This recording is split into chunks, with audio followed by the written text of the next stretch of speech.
Good morning and welcome to the Eclectic Radical. My name is Chris Richards. As always, I am your host, the Eclectic Radical. With me today are my friends, comedian Elizabeth Croydon. Hello. And my frequent co-host, Bess Goden of the Millennialsplaining program. Bess, Lizzie, how are you guys today? I'm good, thank you. Thanks for having me. Yeah, I'm delighted to be here. It's been a lot of explaining in the green room, and what a day to be chatting. Wow. A lot of events going on. Well, yeah, I was kind of surprised at the whole not really surprised. I understand why someone tried to shoot Donald Trump. I don't know that I was really expecting it. I come here not to honor Orange Julius, but to bury Orange Julius. I guess. You know, like that. Like, if say Orange Julius, and that makes him sound way too appetizing. Like, I want to go to the Orange Julius and get one. No. He is like rust-colored baby poop. No. Sorry, I didn't mean to interrupt you. All right. And for those of you who are wondering why, we are not on Twitter because Twitter shut down the ability to stream to Twitter without a premium account. So it's just YouTube today. Sorry, folks. Elon. Mr. Musk. And coming out to endorse Donald after he'd been shot was... it doesn't shock me, but no sort of heads up. There wasn't anything to tell people so that they could prepare. I just get to stream to Twitter, you have to have a premium account. That's like a cold, wet slap in the face. It's That's like, a cold shower. Are they not going to somehow let me know so I can decide if I want to buy one? Do they think I'm going to suddenly upgrade to premium under pressure so I can stream my show? Right. Need to chat. That's what they want me to do. They want me to feel so pressured and stressed that I immediately upgrade to premium Twitter to stream my show. Well, thank God you have self-esteem, and you're very self-amusing. So it is not cool. It is not cool. I am ready to rebel at any time. I'm just waiting for everyone to catch up with me. It just ruins my whole morning practically. Oh no. I wish I was there to make pancakes for you and your wife. I'm an excellent pancake maker. Give me some of that. Yeah. Pancakes for everyone. I think that would resolve a lot. If more meetings were held at breakfast with pancakes popping, people might dialogue more. It's just a theory. I don't know, man. Like, if you ever go to a rich meeting or a meeting of government, they have food, they have coffee, they have plenty of shit. Well, remember, it's the National Prayer Breakfast. They're serving pancakes to get people to come to the bad stuff. Everybody loves a good pancake. The Lord loves pancakes. So you're saying the Danish won't cut it. That's the problem. The Danish and the bagels, we got to get rid of the Danish and the bagels, and we got to replace them all with pancakes. Too cultural. Every meeting ever. The pancake is the homogenized, lowest common denominator. Everyone loves pancakes, whether you buy the maple syrup or you buy the cheap maple, whatever that is. The Anglosphere loves pancakes. The rest of the world loves the Francosphere prefers Belgian waffles and French toast. I like my Belgian steak. waffles, also great. Yeah. Do you like steak? I do like steak. I've noticed that pancake parties in the morning after political events and protests bring people together, and people are more willing to discuss things over pancakes. Of course, that prayer breakfast is in on that. But I think if there were more pancakes... But they're not willing to discuss things. That's true. That's why they have the prayer breakfast. Not with me. That's right. They all get together and do not discuss things with each other. They just pray. Well, they try to bully all of us into praying and make speeches about why we should be praying. You know, all I can say is I learned the money mantra, Om Money Padme Wallet, from an Irish Tibetan guru. And it's the only prayer that works for me in these hard economic times. I love that. You know, sharing is caring. Where's the sharing and the caring, people? I'm waiting for it. I'm waiting for it. I got my arms out for the hug circle. Yeah, the real problem is, why can't anyone ever come up with a good scam that targets the far right, that raises money for the left instead of the far right? You know what okay, let's return to that.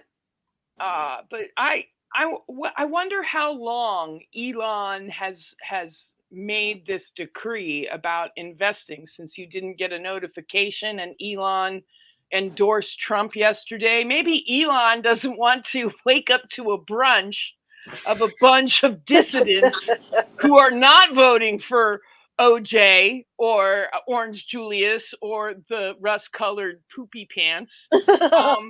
And he doesn't want to be greeted by any streaming on it, except for his streaming. And he was like, well, okay, but then I'll lose too many capitalist consumers, so I might as well just make it an exclusive thing, because I'm going to have to tolerate some radicals. But not the riffraff, We get that out of here.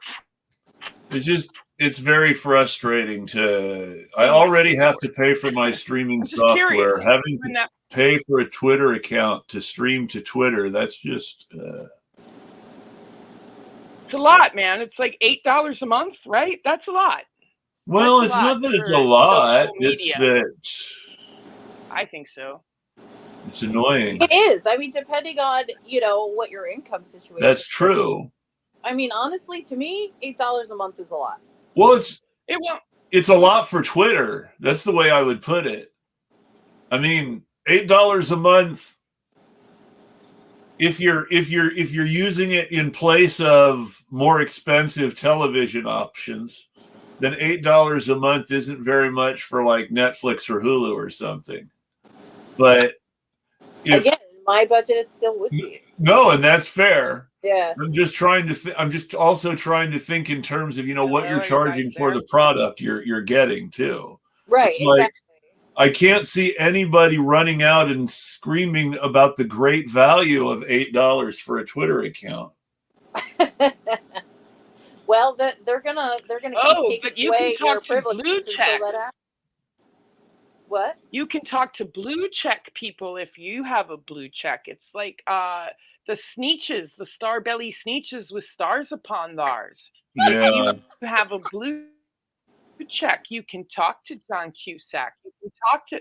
I mean, thank God I have my blue check friends' phone numbers, or I wouldn't be able to talk to them, because I'm not in the tax bracket that's going to allocate $8 a month for social media. I'm just not going to do it. I'm not going to do it, man. That $8, that's an expensive cappuccino for me. The sad thing is I'm going to think about whether I have to do it in order to maintain my audience now. Yes. Well, you are a streamer. I have not streamed yet. Yeah, but you could upload your streams on YouTube and then put the link there. This is the beginning. I said this initially. This is the beginning of the end. They're going to start charging per, social media service now, because Twitter's the first thing that's going. And then Facebook is going to eventually go, oh, look at how successful they're still running now. I have to agree with you there. I think that's a genius. Well, that's prophecy. Well, it's like these big companies that make all their profits from advertising. So the reason that Twitter was able to make profits from advertising was because of the perceived amount of activity there, because of the work done by content creators. Mm-hmm. The content creators are the reason that other people come to Twitter. Well, not anymore, though. Well, no, and that's the thing, exactly, is that he's trying to squeeze and control and manipulate content creators. Mm-hmm. And he's trying to do it in such a way that it totally messes up the product because the content is being monetized from the creator to the platform. Mm-hmm. I mean, instead of from the platform to the consumer. Yeah, I mean, we could get into a comparison discussion about TikTok, although I think it would be highly off topic considering we have other crap to talk about today. Yeah, no, this threw off my whole plan for the show, I admit. Yeah. I'm the type of Gen Xer that doesn't need to be on social media anyway, because at some point I'm going to tell every single person to fuck right off. And I'm going to make enemies in every circle. Just think about it this way: you can't tell nearly as many. You can't tell nearly as many people to fuck off without social media. That is correct. So and I true. got excited, when I learned. First of all, I learned immediately that Trump had been shot before many people in the news learned that Trump had been shot, because they've written X off since Elon took over. Yeah. And I was like, oh, wow, I was the first to text them. My CNN buddies. I'm like, what? Why am I the first person to tell you? And that's very exciting. And then I had the glee of looking forward to see all of the snarkasm that goes down on the Twitter. And since I'm completely uninvested in the outcome of this presidential election, to the best of my Washingtonian ability, I'm really enjoying watching the snark on both sides of the fences. Great. Let's talk about that's the best segue back into our actual intended topic. I'm so glad I could do that. The apathy about both of the two major candidates in the presidential election. And they're the same when it comes to what's happening in Gaza. There's no space between Trump and Biden on Palestine at all. Nope. They both think Netanyahu is the most wonderful person ever, and I don't think Biden's got the memo that Bibi doesn't actually like him yet. I would love to see Neti Pot arrested on U.S. soil when he comes July 24th. No, I want a big Antifa mofo. Well, see, this is why the U.S. went out of their way. This is why the U.S. went out of their way to make a big deal about the ICC arrest warrants for Bibi, because if the U.S. were taking it seriously, the Capitol Police would have to arrest Bibi when he came into the the Capitol. Right. And he still should technically be arrested. I would love for that one dude to be like, surprise, everyone. You're cuffed, mofo. I mean, after the revolution, we will abolish prison, but there shall be a dungeon for evil politicians. Damn right. I hope so. And BDSM fans too. Please. I love safety and compliance. Speaking of safety, your dungeons will be separate, okay? You don't want to get in with the bad guys. What? I said your dungeons will be separate. Your dungeons will be separate. We want to keep you safe. Will be soundproof? Cell-proof. Ooh. I don't know. Separate. Safe and tied up. Separate. Am I Speaking of safety and compliance. Am I unclear? Can you all hear me? There's a slight. I hear a slight echo. Interesting. But okay. Will you talk for a minute? Let me figure that out. Ooh. Were you closer to the mic just there? Check. Oh, I think she's experimenting. I am. Is this Bess Darlings? I like it. I like it. I don't know if Chris has an opinion or. I always have an opinion. That's why I have a show. And that's why we love you. My brand is having is giving my honest opinion about just about everything. That's whether people want to hear it or not. T-shirt. That's the T-shirt. I give my opinion on just about everything. Why not? We should be able to disagree and not kill each other. That's right. Absolutely. But speaking of safety and compliance, there are a lot of critiques about the Secret Service job executed yesterday. Well, I mean, they saved Trump. I mean, we can't critique them too much unless Yeah, we right. want to go into some very disturbing places. Didn't the shooter save Trump? Well, the shooter, No. so the shooter killed someone else, but not Trump. So apparently the Secret Service was doing a good job. Here. Well, so here's the thing. The shooter was on the roof. Yes. With the other cops. So if you want to call that a great job when they just realized that he shot President Trump and he's mucking right next to them and had been the whole time, then sure. Well, you know, I mean, the Secret Service's job is to protect the president's life. The person who died wasn't the president. Ergo, the Secret Service did a great job. Okay, I'm just spinning it the way the government would. Well, yes. Fair enough. Thank God it was just a background actor, folks. Just a background actor. I mean, think about it. If you really Remember, think about I wounded the director. I shot the cinematographer. It was just a cinematographer, folks. It was just a cinematographer. Where was Alec Baldwin? Excuse me for interrupting, Mr. Well, they're gonna. It looks like they may drop his case. It looks like they may drop his case because of a prosecution not sharing evidence with the defense violation. Yes, they did that. Did they not? Or is I don't know if they've dropped it yet or not, but I know the news is broken and they're trying to argue about whether it should be dropped or not. Okay. All right. Maybe it was like dismissed. My guess is some final thing where the court pulls more loyalty and they're like, do we dismiss this? And then everyone's like, yes, we dismiss this. After my guess is dismissed.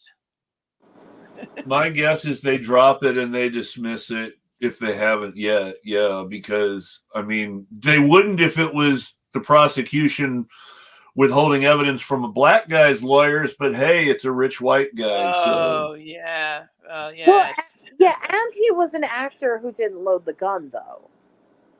So he wasn't an actor who didn't load the gun. He was a producer who was responsible for the hiring of the person who did load the gun instead of a trained person. Yeah, and he was an actor who's not supposed to touch the props. Well, that's all the training I have. I haven't heard of him touching the props himself in any inappropriate way, but yeah, no, because he was supposed to have fired the gun at that, right? But he was supposed to. He was the producer. Well, and the reason they were actors are producers in these movies, and they don't actually do any of the producing. Well, but this is different. He was not an actor with a producer credit. He was the producer. Oh, okay. The producer is the guy whose job is to sign all the checks. That's what producer means on a movie set. I feel you. That's the line producer. And as the guy whose job is to sign the checks, Alec Baldwin is responsible for the fact that they chose to go where they went in order to get around U.S. union requirements for filming, such as having a qualified armorer on the set. And the armorer that they hired was not a union armorer with all the fancy schmancy official training and certification. Got it. Now you can say, oh, well, they were just trying to do the best they could and not spend all that extra money, and that's not really important anyway. Well, maybe it is important because, this happened. Fair enough. Someone died. Oh yeah, very fair. When we shot Underbelly Blues, we had a certified weapons handler on set with us. Mm-hmm. I think it's really seriously worth noting, though, that they were going out of their way to avoid having to do things like hiring a union armorer, and then somebody gets shot on the set. Yeah, that is fishy. And so that's real. That's the whole definition of negligence. whatever else you want to say, whether it's criminal negligence or not, that's the whole definition of willful negligence. All right. Well, let's go back. Let's go back to the Trump thing too, because Yes. then again, we could have this argument about what happened with Trump too, and negligence, and there were. I mean, well, this is what I was saying. This is what I was saying when we switched to the topic of Baldwin's. Is that? Sorry, I'm trying to unswitch it because I think my girlfriend's going to jump up and kill me right now.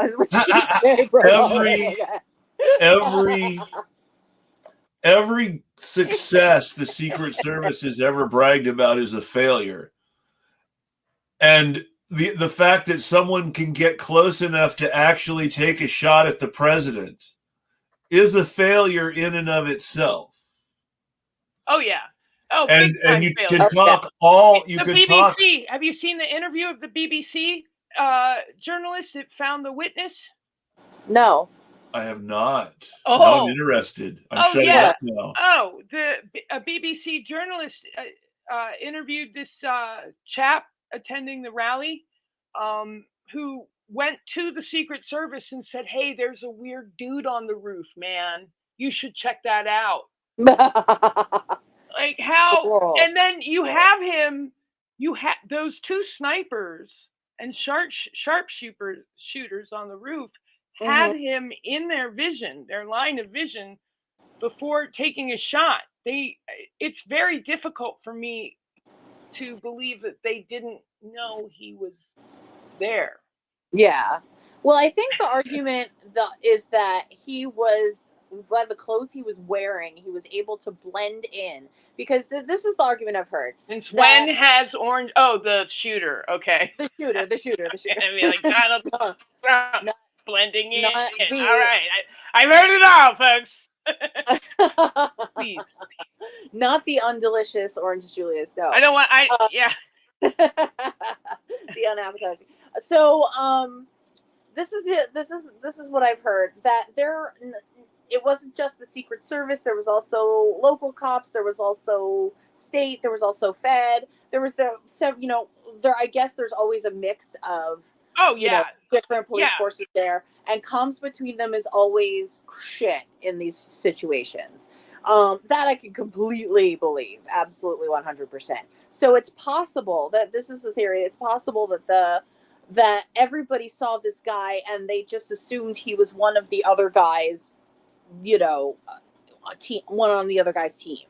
So, he looked like a couple of, like, some of the guys were there in, like, desert camo. So he kind of looked like maybe he could have been one of those guys because he was wearing cargo pants and a tan shirt or something like that. Could you forge a letter so I can get out of biology class in my mother's handwriting? Because that is an excellent excuse. Listen, this is not my personal belief. Sorry, boss. I thought he was one of us. Durka. Well, I mean, interesting. Listen. Let me just say, this is not my personal theory. I've had friends tell me this theory, and that is how I'm presenting it to you. This is not my personal belief. My personal belief is that this is fishy as fuck. And I think Trump is dumb and crazy enough to absolutely set this up and not tell anybody about it. And not tell the Secret Service. Someone's dead, so I don't think he cares. Right, but I don't think Donald set that up. I don't think Donald. You don't think? I do. You don't think Donald would shoot someone on Fifth Avenue? Yeah, no. I think he would at least wait until they were down on the Lower East Side after about 3 a.m. I have more faith in him than that, but not by much. Just by location. That's interesting.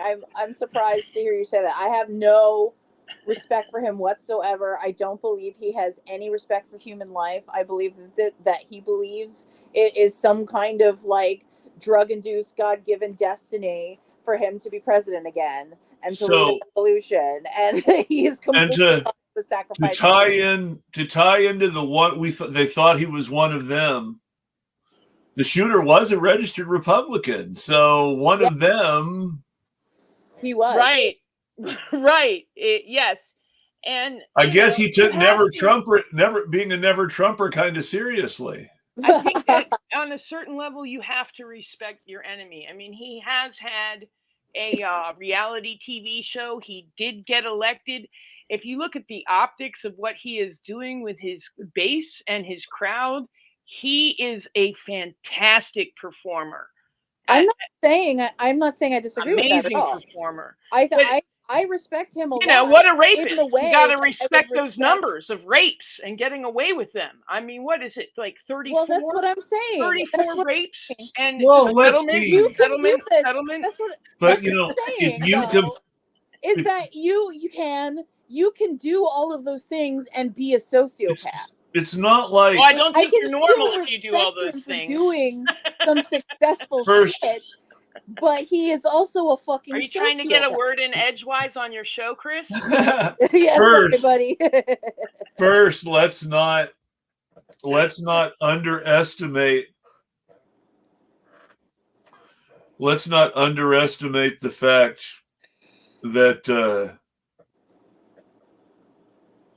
Sorry, I'm still laughing. No, that's all right. I'm delighted that you are. Thank goodness. I mean, amen, women, amoebas. Can't we all just get a bong? I mean, what is wrong with people that, we have been given a choice between a guy with a rap sheet of rapes and a dude committing genocide. Let's not give Trump too much credit, though, because to be fair, he has not done those Weinstein or Cosby numbers. Oh, yes. Well, I mean, he's a pretty impressive. He's a pretty impressive predator, but he's not up there with the Weinstein and Cosby numbers. Okay, wow. It's 50 Shades of Predator. Okay. He's working on it, I'm sure. Let's get the reason I say this, I'm not loving this joke line here. No, I understand. But the reason I bring this up is because I don't want people to forget that Biden is also a predator. Yes, exactly. If this is 50 they're Shades all of Predator, predators. then Biden is on that fucking scale too. Sorry. And Biden. Yeah, no. If I have to vote for a man with a rape accusation, I'm going with the least. I'm going with RFK. Otherwise, I'm voting. This is the thing that. Oh my gosh. But that's the great thing in our system. You don't have to vote for a man with a rape accusation because whatever else you want to say, Jill Stein is running and Claudia Del Cruz. Yep, absolutely. Amen, women. Yeah. Jill's got a great platform, and it would be nice to see the Greens hit it and hit it largely. I agree. I am stumping for Jill this season, and I do hope that she wins. But I do see a lot of obstacles in the way. So we'll see how it goes. The way I see it is I am not a Green, but the silly Democrats talk about tactical voting all the time, and tactical voting, well, the Greens are the third party with the most ballot access. Yeah, I would love to see them get the 5% matching. Though Cornel West is now, the Cornel West campaign announced that they are going to be on the ballot in Nebraska on the legalized marijuana now ticket. Mm-hmm. So that's another ballot for another third-party candidate. We'll see how much electoral vote access the West campaign actually ends up getting. Frankly, I want my pony and my toothbrush for the apocalypse. I want Vermin Supreme. You want Vermin Supreme? Yeah, why not? Why not? When you consider what a joke our last few presidents have been, how much worse could he be? Why vote for the lesser evil? Just put some total chaos up in there and see what we get. Because that Cthulhu meme did send me today. I loved it. Also Vermin Supreme has the right idea.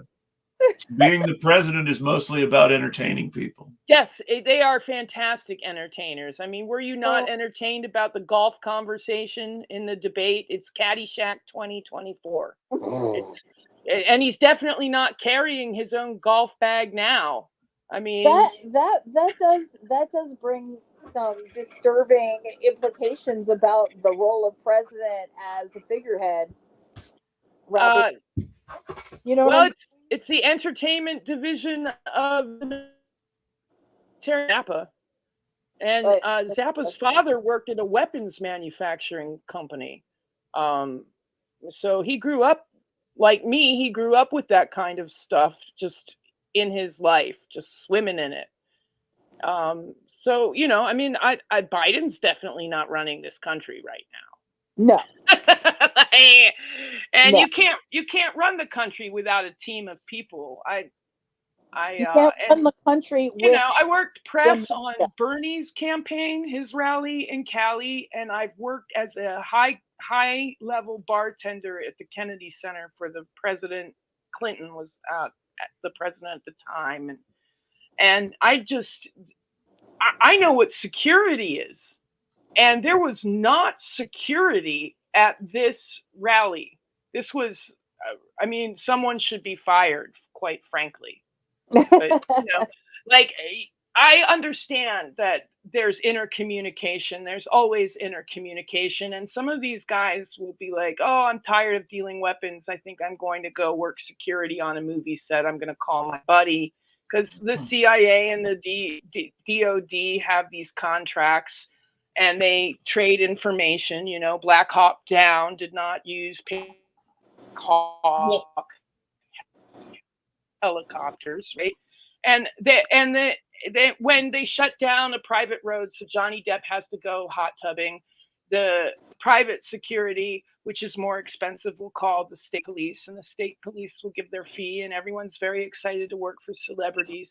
But there is communication. If you can make a $200 million movie with in the middle of a national forest, and no one gets, well, actually, a lot of people died on that set, so I just killed my own argument. But what I'm saying is that security was very, very questionable, up in the air. But then DC stands for duck and cover, and I feel I've dominated this conversation, so I'm just going to bow out now. If we want to go with the conspiracy theories where we were sort of heading before, and we don't want to say it seems like Trump, then the best option is, oh, well, the DC cops did it in order to make it look like someone actually tried to take Trump out so that they can sell it as a deep state conspiracy theory. Oh, that definitely wasn't the deep state conspiracy theory, although they may still try and sell that. But they're going to try to sell it that way. But they'll turn it against Antifa. They'll go after all the anti-fascists. Remember, you want to get those anti-establishment people. So my expectation is a certain kind of podcaster is going to be saying they tried to get Trump for the same reason they tried to get JFK, which is really got to hurt RFK Jr.'s feelings because he's the only Kennedy running for president and no one's taken a shot at him yet. I think that's because he has better security than the Secret Service. So his son was like, "Fuck the Secret Service." Well, I mean, he is buddies. He's damned if he does and damned if he doesn't. It's like, RFK does he really Jr. want the Secret Service guarding him? RFK Jr. is buddies with Rabbi Shmuley. He's probably got Jewish Defense League guys protecting him. Yes, he does. Interesting. Too bad about Rabbi Shmuley, man. That guy really rubs me the wrong way. I do not like Rabbi Shmuley at all. As a fun fact, saying that, as a fun fact, you can tie them together even before RFK Jr. was meeting with Rabbi Shmuley to talk about Israel and make people understand that no, he wasn't opposed to genocide in Palestine. RFK Jr. was speaking with Rabbi Shmuley at that same anti-vax event. I want to vomit right now. In D.C. The one where RFK Jr. embarrassed himself by suggesting Anne Frank was hiding from the Nazis because they wanted to vaccinate her.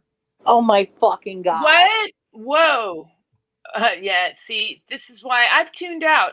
When I organized, I've divested. I'm not watching anyone too closely. I'm watching for humor. I'm done with it. I organized the inaugural protest against George Bush. I was part of a core That's group the thing of that 200 that's the people, thing that and really I'm gets done. me. I'm done. Where are the really good RFK Jr. jokes this cycle? Oh my God. Unfortunately, RFK Jr. and his campaign are on top of the memes this round. They are dominating. Well, it's not even his campaign. It's all these very online internet people who want to still pretend that there's something anti-establishment and left-wing about RFK Jr.'s pro-Israel, pro-capitalism campaign. Right. Well, yeah. I mean, they all want to claim to be the left, right? Because they have this excellent clown villain on the right. And while they don't like him, he makes everyone look good. And everyone is afraid but that's the actual left will take over. Is RFK Jr. Where's the actual left, though? The person... we're not that organized. The person... Let me tell you, though, who's the person that RFK Jr. most appeals to? The person who RFK Jr. most appeals to is someone who wants to vote for someone who has all the same policy positions as Trump and is also a convicted felon, but is allegedly anti-establishment and cool. Man, right. Trump's hitting all the buttons, man. He's got the sneakers, he's got the mugshot, he's got the cap in the ass. Because remember, his own rap the reason I bring this up, and I don't hold this against anyone. I believe that drugs should be decriminalized. Yes. I believe that legal decriminalized drugs are safe drugs, and that drugs are dangerous because they're illegal, not illegal because they're dangerous. Yes. But with that in mind, it is important to understand that there are two convicted felons in the race, Donald Trump and RFK Jr. Yeah. And that RFK Jr. was prevented from becoming a U.S. attorney because of his drug bust. I love that there are two felons that have more confidence in America than Jim Crow Joe. It also worries me, but I'm amused. It also speaks volumes to me that there are jobs you cannot get, but you can still become president. Right. Like, you know how much we're still trying. You know how hard we're still trying to ban the box in some states. Like rules for thee and not for me. Am I wrong? You are not wrong, because again, I mean, you can't get a job as a security guard with a felony conviction in a lot of states. You can't get jobs in a lot of places. These old guys who should be retired can't get a security guard job to pay for their retirement. Yes. But they can be president. Right. Right. The comedy writes itself, or I'd chime in with a punchline. I mean, it really does. Yeah, it's like a surreal, apocalyptic Monty Python episode. You remember there's a Monty Python episode where they make fun of French cinema, and they're all like sitting in a dump, and they're just like I don't know, elegizing to a cabbage or something on a chair. It's very random. It must be the Flying Circus. Is it the Flying Circus? Yeah, it's an episode from Flying Circus, and it's definitely it ends in an atom bomb picture. It's literally a Simpsons episode. It's the Simpsons episode where the two identical aliens come to Earth and run for president as a Democrat and a Republican. Yes! Oh my God, I remember that. Literally. I'm going to vote third party. You can't do that. Because literally these two grandpas are like fucking mirror images of each other. They are. They're both pro genocide in Palestine. The debate was Manchurian candidate over here. Which one said which one?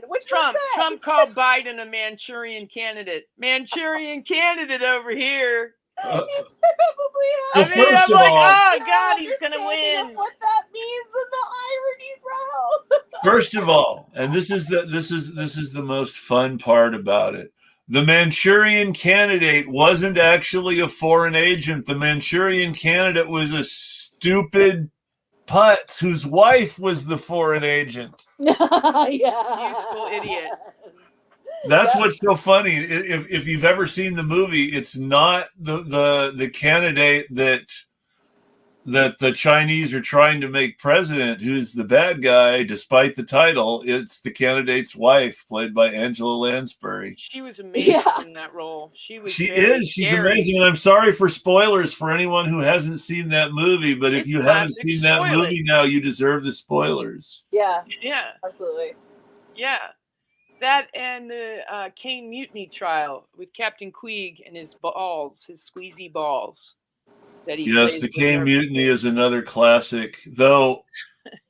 the part at the end where the lawyer representing the mutineers tells them that if they had just actually tried to understand the captain's problems and instead of being so quick to decide he was an asshole and try to get rid of him, they might actually have avoided all the trouble, and really tears them a new one. And it's kind of the whole point of the author, the whole point of view of the author and the people who did the movies were that Captain Queeg was actually the victim of these self-righteous, he's not good enough for us. It's like Osama bin Laden was CIA before CIA killed Osama, right? I mean, he was queeged, right? He was queeged. Now, to be fair, hey man, Nettie's in charge. He's the guy. He's to be fair, blame Netanyahu. We don't know if Osama bin Laden ever really stopped being CIA. Who knows how that whole garbage those who works. those who say don't know, loose lips sink ships. I didn't become CIA because I wanted to live longer. There's a certain veil of ignorance that I like to maintain, that I feel I know intimately as a Washingtonian should be maintained. Well, it's between 3 Days of the Condor and Captain America Winter Soldier. It just doesn't seem like it's very healthy to work for the government unless you're one of the bad guys. It's a lot, but I'll tell you, it didn't bode well on my dad. My dad had a career there in the Department of Interior, Labor, and Justice, and he survived with over 40 years of MS, and he built the first talking terminal with his blind friend Steve, and he's always been an advocate for ADA people, but it's a crushing job. It's very difficult, and he's very manila older, and it's sad. But he was anyway. Well, he was your dad. That's the highest level professional people, it's got to be a crushing job because they're the people who have to take the blame for the politicians who can't ever take responsibility for anything. Oh, it's maddening. Yes. Before we was people, I with a lot of Fed workers, man, and they just like break down with me. They'd be like, "I'm so glad I came out to see your comedy. My job sucks." And they'd be like, "Liz, I know I have a title that makes me appear helpful, Liz. But my job is to figure out who doesn't get money, Liz. I came to D.C. from Wisconsin." I'm like, "Are you going to exhale, Bob?" "No! I came to D.C. from Wisconsin to change things, Liz. Doing paperwork. Mm-hmm. Or 3 staples and not 4, Liz." I can't remember who said it. Let me look it up really quickly. Before you do, let me just throw this reference in real quick. There's a show called is it Hey Minister or something? Is that it? Or Yes Minister? That's it. Yes Minister. It's a show from the 70s for the BBC. Yes, great show. It's a hilarious show. I absolutely highly recommend it. But the way that it depicts the civil service versus the politicians that are elected, I think is probably more accurate to how our government runs with, sort of on the decisions and hard work of the staff members, while politicians just go swoop in at the last second and go, hey, this is my new policy, I worked real hard on it, you know what I mean? Like, I think that's really like Gavin Newsom being like, I got a new 28th Amendment. Yeah. And then women being like, hey man, the 28th Amendment's equal rights. And then like the scariest thing to me about 2025 plan, the scariest thing to me is the dismantling of the federal departments and bureaucracies, because there are people in place that have been in place for 20, 30 years, and there's a reason they are the ones that keep the basic pillars of, a much flawed system working. And that's why they have to go, whether you're the good guys or the bad guys, because they're the people who hold everything together. And if you're trying to build a new system, you don't want the old system corrupting it too much. I do want the guy that knows where the potholes are to tell me where to drive my brand new. Well, this is important. Salary. This is why during the Russian Revolution, and people make fun of this. People make fun of this in the West, and it was made an example of how horrible it really was to be in the Soviet Union, but they don't really think about why. The Trotsky realized that they needed someone who knew where the potholes were and knew how to run an army and knew how to run government bureaucracies. So he invented the Political Officers Bureau, and he made sure that there was someone who could make sure that all these professionals who were kept in from the old regime had someone to watch to make sure they behaved themselves. If you give them someone to watch, everything gets better. Like, I just think that we should move Israel to Florida and let Netanyahu be the governor of Florida, and we can make Palestine Disney World, and we just lock up all the MAGA heads in Disney World. Because I fear Netanyahu needs people to watch. Florida's that doesn't work because Florida's already been colonized, and the United States doesn't need to project power there because everybody's already a veteran. Listen, I think that I think that Netanyahu has a power base in Florida that you don't even know. Are you kidding me? That's where old it's huge. Go to retire. Rick Scott, right? Are you kidding Rick me? Scott that's the governor down there? Well, best example. DeSantis, right? He's a Zionist. I mean, but best example. I'm telling you that this is one of his strong areas is Florida. He'd be happy. He'd be more relaxed. Do you know where even though the International Holocaust Museum is based in Germany, do you know where their International Holocaust Memorial is? Where? No. Miami Beach, Florida. Bess knows why. Yeah. Because spelled backwards, Miami is IMAME. Miami Beach is not Miami. Miami Beach is a suburb of Miami. Because there's Jews there. Yes, Miami Beach is Miami Beach was during the 1940s and 1950s and to some extent the 1930s, the vacation spot for the wealthy or upper middle class Jewish people who weren't allowed in Miami because of restrictive rules.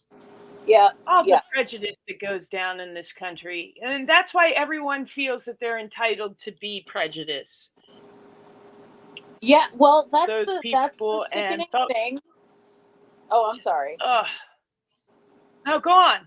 No, go I'm sorry. on. Sometimes. And how do you reach? Sometimes your feed cuts out for a second. I don't know when you're done. Sorry. I I don't know when I'm done either, and I apologize for that as well. Can you hold up a sign to like end transmission or something? Just kidding. I'm just kidding. What the fuck was I talking about? I don't even know. We were talking about. Oh, I hate that. God damn it. We were. Fine. Oh, yes. No, that's the irony. That's the irony of what sort of the Israeli government is doing to the Jewish culture at large, right? Is that like we are exemplifying the fact that we were shit on and we have grown to a certain level of power where we can now shit on other people. But you know what the worst part of it is? The worst part of it is that the leaders of the nastiest part of the settler movement, like Netanyahu's not the best example because he actually spent a lot of time in the U.S. when he was growing up and as a young adult. So he's actually got a little more experience with real Western anti-Semitism probably than a lot of the other people in his clique. But the thing you have to remember about the hardliners, the gung-ho leaders of the settler movement, their grandparents and great-grandparents settled before World War I in some cases. In other cases, settled as soon as the Balfour Agreement Balfour Declaration opened Palestine up to Jewish immigration from British territory after World War I. Their families were in Palestine the whole time and were not facing Western anti-Semitism.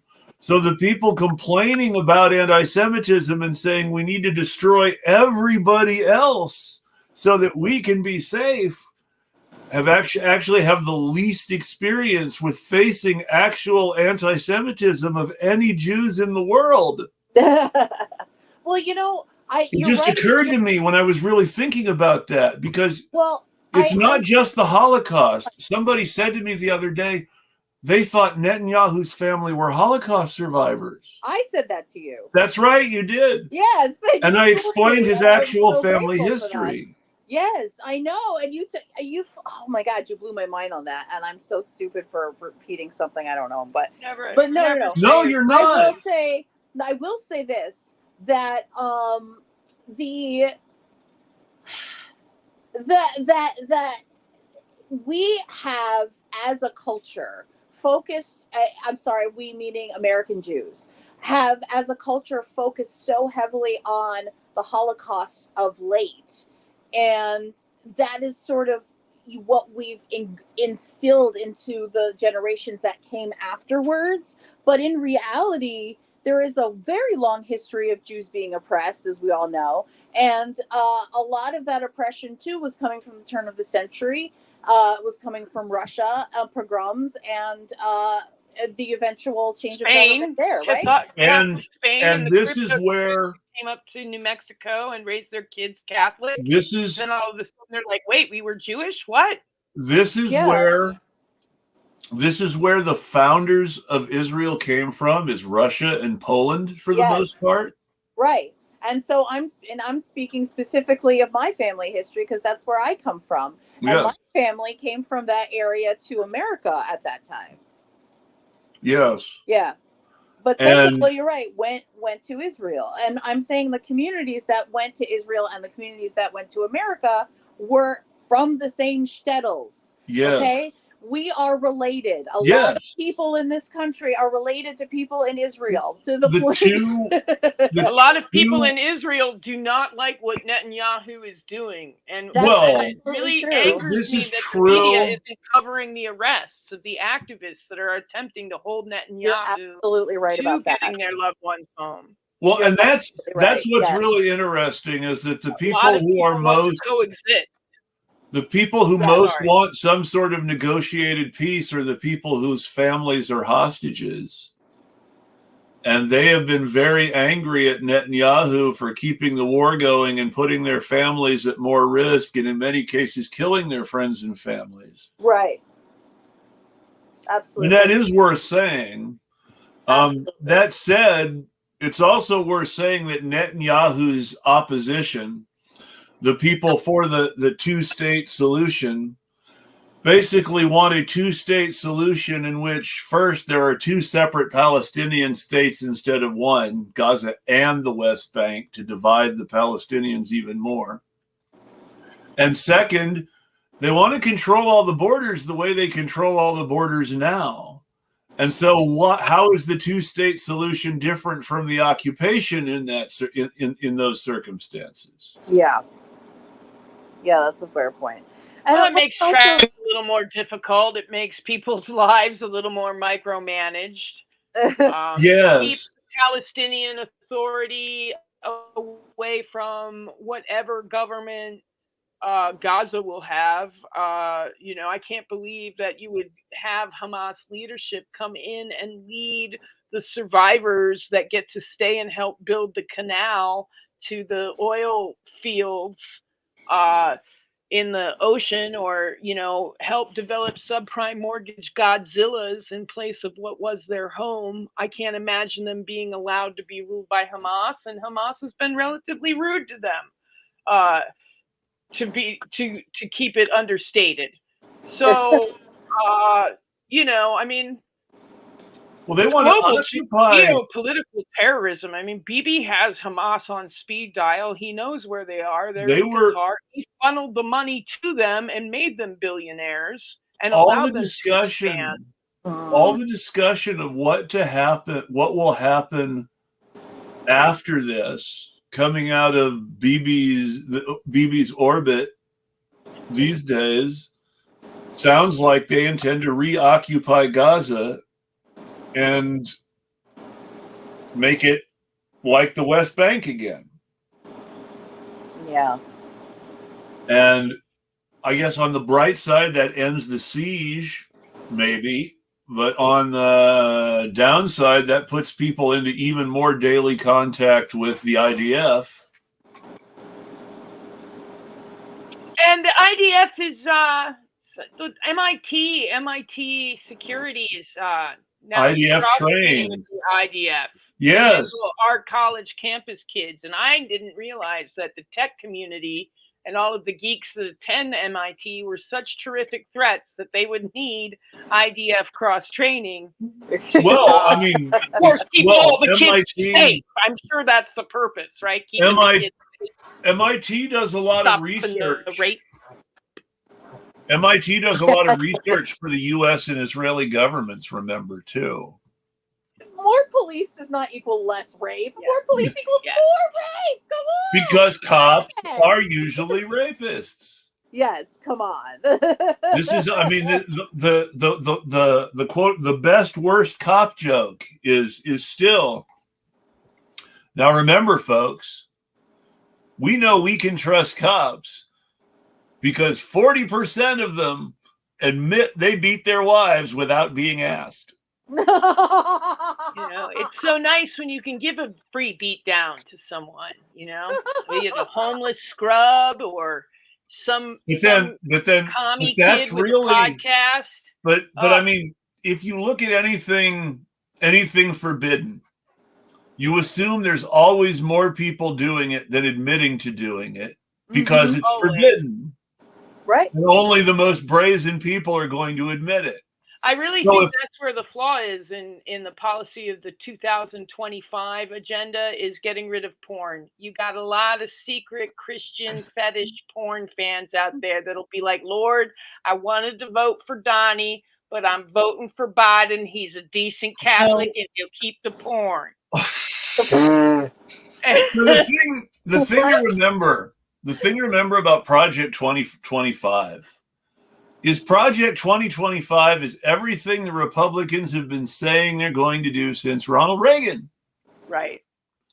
And I understand that Project 2025 itself is absolutely fascist. It's absolutely scary.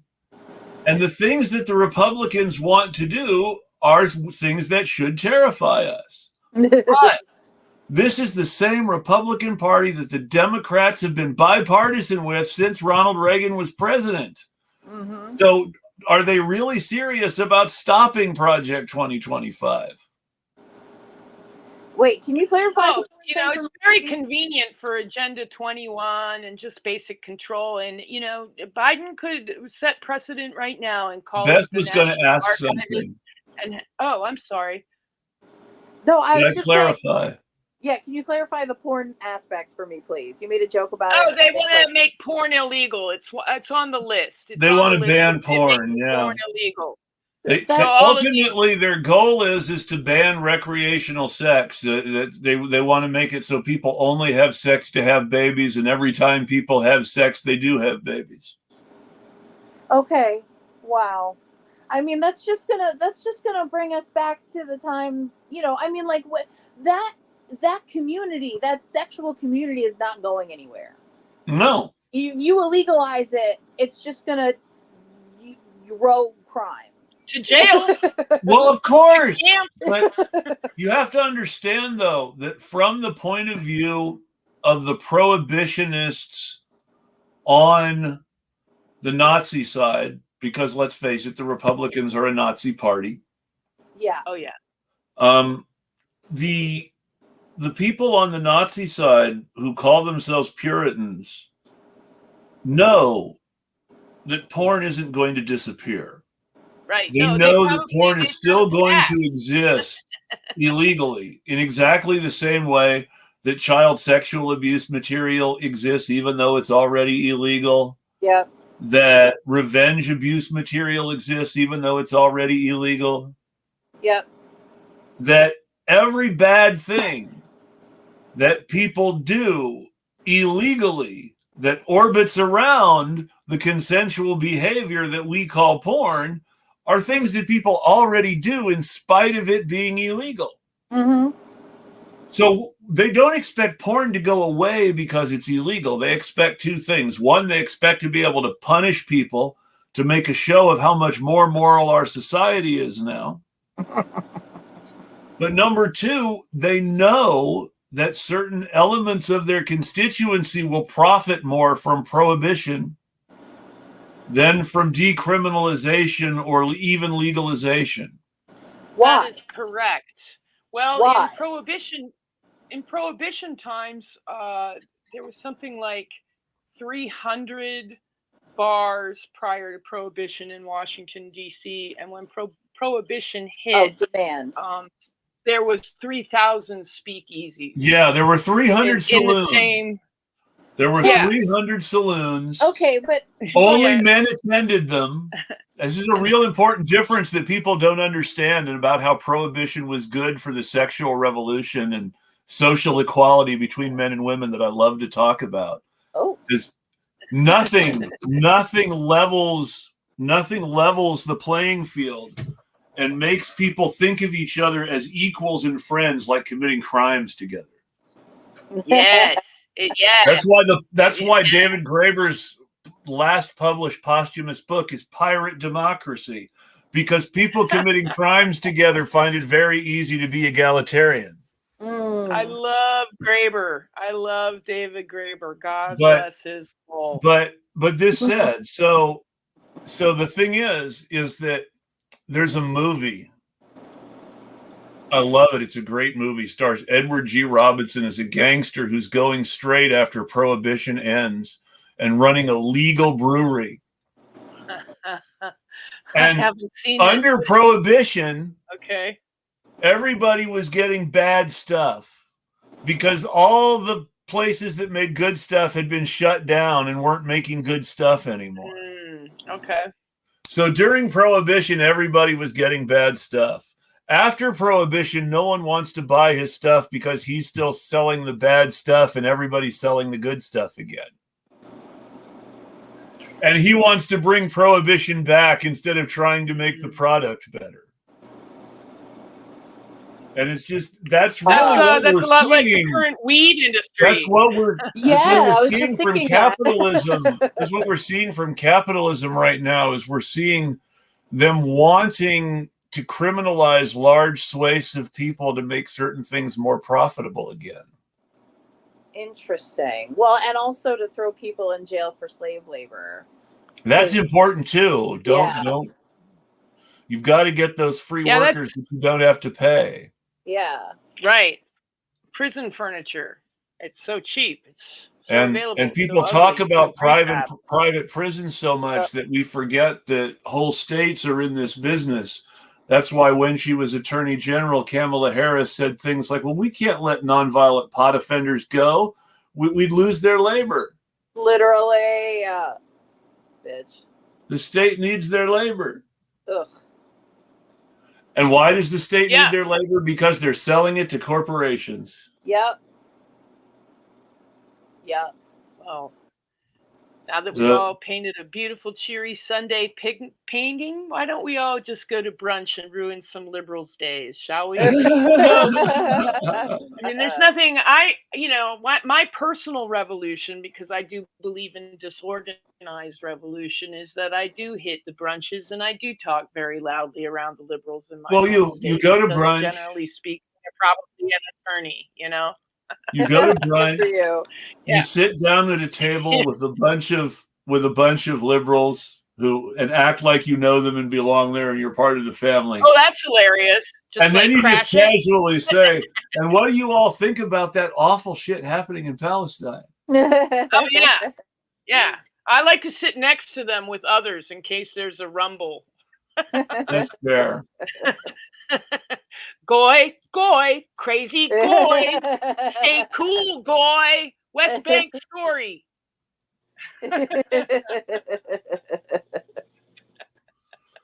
So, in international news, a German soccer team tried to fire a Palestinian player for pro-Palestinian comments on social media and in interviews. And the German Supreme Court said, no, fuck you. You can't do that. Oh, that's great. Oh, right. Still playing. That is fantastic. Thank goodness. So Germany has lots of problems, but their Supreme Court isn't going quite far enough as to allow soccer teams to fire Palestinian athletes for being Palestinian yet. Well, but we are firing people for Palestinian views left and right in pretty much every. So you're saying that Germany is less fascist than we are now? I didn't want to talk. I haven't wanted to talk about it too much, but I mean, somebody we both know, Bess, lost their job because of their position. Exactly.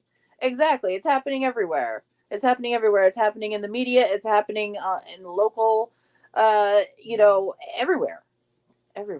Apparently, there are people in police abolition groups who love Israel, which sounds wrong to me. That does sound wrong. I mean, There's a lot of romance about it if you give the Bible any credence, And there is a beautiful thing that I think many people with generational trauma get caught up on. Yeah. And my whole thing, my personal question that I work regarding it is, how do you reach those people that do not understand arts of self-defense, do not understand safety and solidarity, find the national country of Israel necessary for their safety, and want to be the superpower, but they don't study the military tactics that the superpower employs. So they don't understand the Hannibal directive. I got a really weird question for you then. Please. And this is just because I would literally like to know. I would like to know from someone who doesn't have a prepared pro-Israel answer. Yeah. So Chris, hit me. Who knows where I'm going to go? We're supposed to believe Israel is the only safe place in the world for Jews. Allegedly, yeah. So my question is, okay, so that means there's stuff like October 7th happening on a large scale somewhere else, and that as a result, Jewish people are safer in Israel where something like October 7th might happen? Come over join our army, live on the kibbutz, be safe. I mean, Yeah, I never got that. As a it seems Washingtonian, like the whole growing up with the big Jewish community in District 8, like we never understood why me and the Jewish boys I played D&D with, why you would leave a terrorist target like DC and go vacation in a terrorist target. And then there was terrible, there people were definitely, the boys I knew and the girls I knew were definitely, most of them that I knew were very anti-IDF after they came back from the kibbutz. They never needed to. They were like, yes, it's nice it's there. Well, I'd like to take my kids there. Jamal Bowman. Don't want to go. Jamal Bowman, who lost his primary to an AIPAC-backed challenger named George Latimer. Jamal Bowman was very pro-Israel when he first ran for Congress. Yes. Jamal Bowman was being labeled an AIPAC guy. He was being called a mole. People were saying he's too close to Israel. He's not really like the rest of the squad. Maybe you shouldn't vote for him too. And, and they made a good argument. And then he actually went to Israel. And after he actually went to Israel, he come back and he's, oh yeah, it's apartheid, man. Yeah. Yeah. Well, the activist that's the thing. Go on. I get, like, there is, and I've said this many times on your show, Chris, so if I'm being repetitive, tell me to shut up. It's fine. But there is definitely a huge propaganda effort that has started a long time ago, that the Judaism practiced in America is very, very heavily Zionist. Yes. And the language that we use, to the point where we say at Passover, we have a salute that says next year in Israel. We say that in Hebrew. So, I mean, that is literally such a part of my childhood and my viewpoints growing up. Like, it's like, just from, like my mother's perspective and like her side of the family, and like that sort of what I've absorbed from them is because I'm actually half Jewish and my father was Catholic. So I got all of this from their side of the family. But okay, see, that's awesome. I love that. I mean, there's nothing as a kid. There's nothing better than nothing better than growing up in a household with both Catholic guilt and Jewish guilt. Yeah. Well, actually, and both holidays. Both my parents hated organized religion for those reasons, and were hippies. And I actually grew That's up awesome. Atheist and shit. Yeah, they were fucking awesome people. That is awesome. Anyway, so but jelly right now. Going back to what I was saying, is that there is this sort of mythos around Israel, where we are told that there has been mutual fighting between Jewish Israelis and the Palestinians, or the people that had been there before / the conquerors. Okay, we have been told that this is a long and complicated war with deaths on both sides, and this is what we're told. But we are also told that Israel is part of our heritage, that Israel is a part of our Jewishness in a way that you cannot escape from being a part of, being a part of most of the Jewish temples in America, are the ones that I've experienced. There are a lot of extremely reformed ones. There are, like, I went to the gay floating temple in New York. They were great. They're not as bad as with this shit. But for the most part, like, the baseline is like, we have so many people here that are invested business-wise in Israel. We have so many people here that have a lot of money, are related to people who are in Israel. We have so many people here that go on those birthright trips, and they get shoved with all of that propaganda for 2 weeks. We have people like Jerry Seinfeld who go on pretend to shoot a Palestinian right along fantasy camp with the IDF. I mean, absolutely. Now keep in mind, that's a service for any victimhood. American who wants to go to the U.S. and pay to do it. Listen, the narrative of victimhood that is presented in how they teach Jewish history to Jewish children. This is from what I've experienced, okay? Is like we were kicked out of Egypt, and then we were kicked out of a few other European countries, and then it was the Holocaust. And that's what I knew about Jewish history until high school, pretty much. And I went to Hebrew school until 5th grade. And this is the narrative that we are always the people who are othered. We are always the people who are going to be in this society and we are othered in this society. There are reasons that there are remember parts that of New very Jersey clearly. that are concentrated with Jewish communities because we are afraid to branch out into the larger. There's a reason the word goy. There's a reason. Oh yeah, no, I grew. Yeah, I know. You know what I'm saying? Absolutely. My point is that everyone had to have a word for you. You know what I'm saying? Like we felt so othered always, and that has always been a part of our narrative. Is that literally to the point where I had conversations with my mother as a child about how my school didn't appreciate Hanukkah enough. Yeah. Even though they did. You know what I'm saying? Like it's like still to this day. Well, I don't know about that. I don't know about that because to me, we're a minority. My Jewish friends were very much prejudiced. My Jewish friends, and we had a big Jewish community in District 8 in Maryland. My Jewish friends were very much under Tory tone with certain student majorities, Christian student majorities in the public school sector. Like it was palpable. And I was so excited. I remember being so excited for my Jewish friends getting to go to Hebrew school and learning Hebrew. And, some of the Christian kids in the 70s at any rate, which is right when we started putting up the Star of David at the White House, which was a huge, awesome deal. We were all, or not the Star of David, the menorah, excuse me. We were all so excited to be celebrating Hanukkah nationally.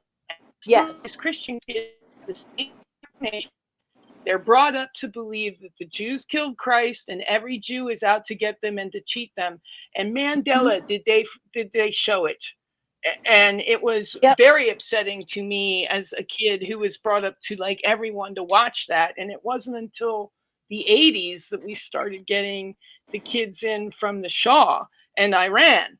And then we had another religion that was in the mix. But for the longest time, the two private schools are your heritage. It was the Catholic school kids versus the Jewish school kids. And the WASP kids with their own elite schools. So let me just add this caveat because I feel terrible saying being like the black sheep of my community and then going and putting them on blast for like every podcast I do. But so let me put it this way.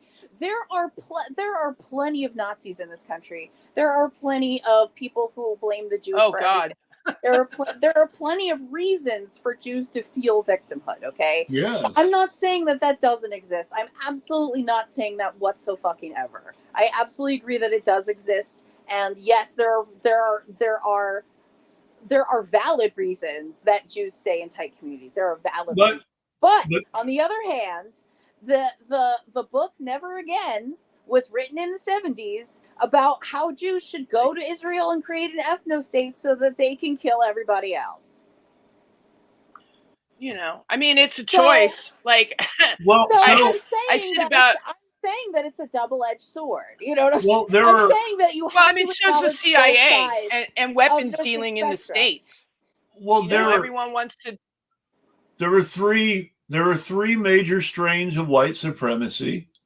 And they all disagree on the question of are Jews white. And the pan-Europeanists say that supremacy that well to know that. Yeah, pan-Europeanists say European Jews are white. Mm-hmm. Nazis say Jews are not white. Zionists say Jews can be white if they go to Palestine, but cannot be white anywhere else. Interesting. I didn't know that last part. Now, if you think it, well, the reason I say that, nobody thinks about the last part that way.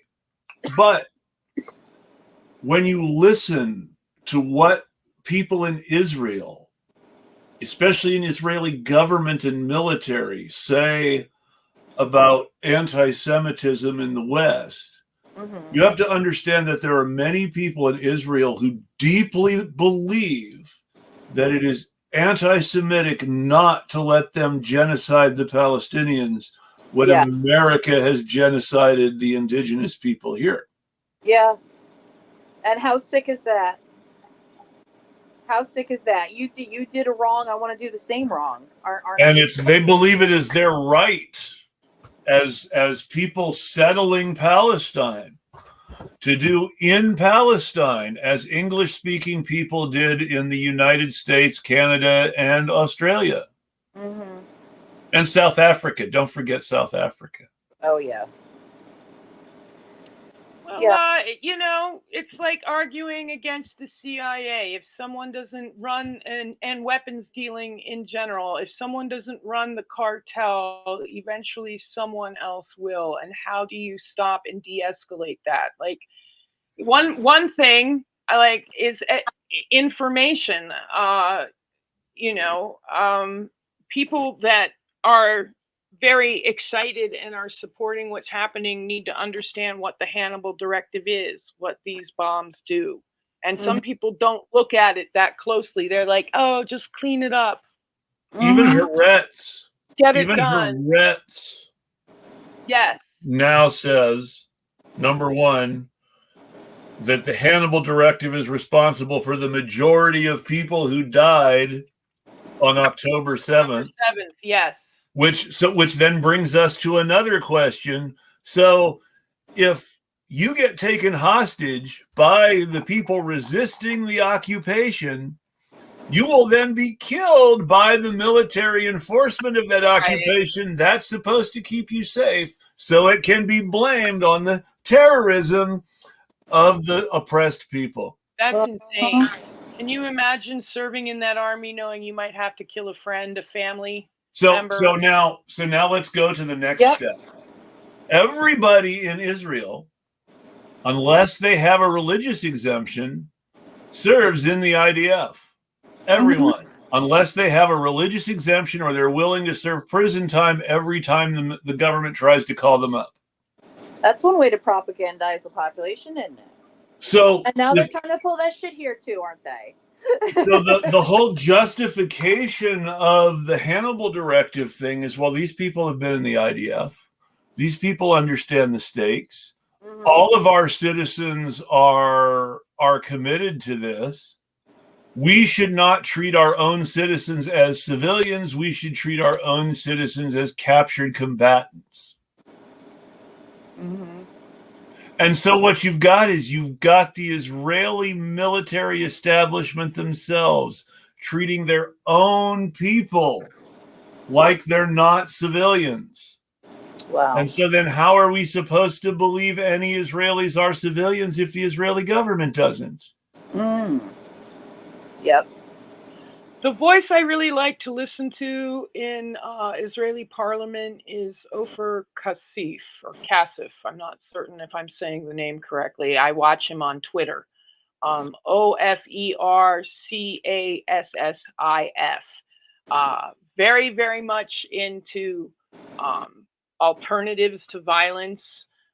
Very, very thoughtful regarding the lyrics of Bob Dylan's Master of War. I love what he has to say and his critiques and the way that he still leads a resistance. And I wish that his voice would be elevated in Israel or from Israel further. But, he's been arrested several times for being anti-war.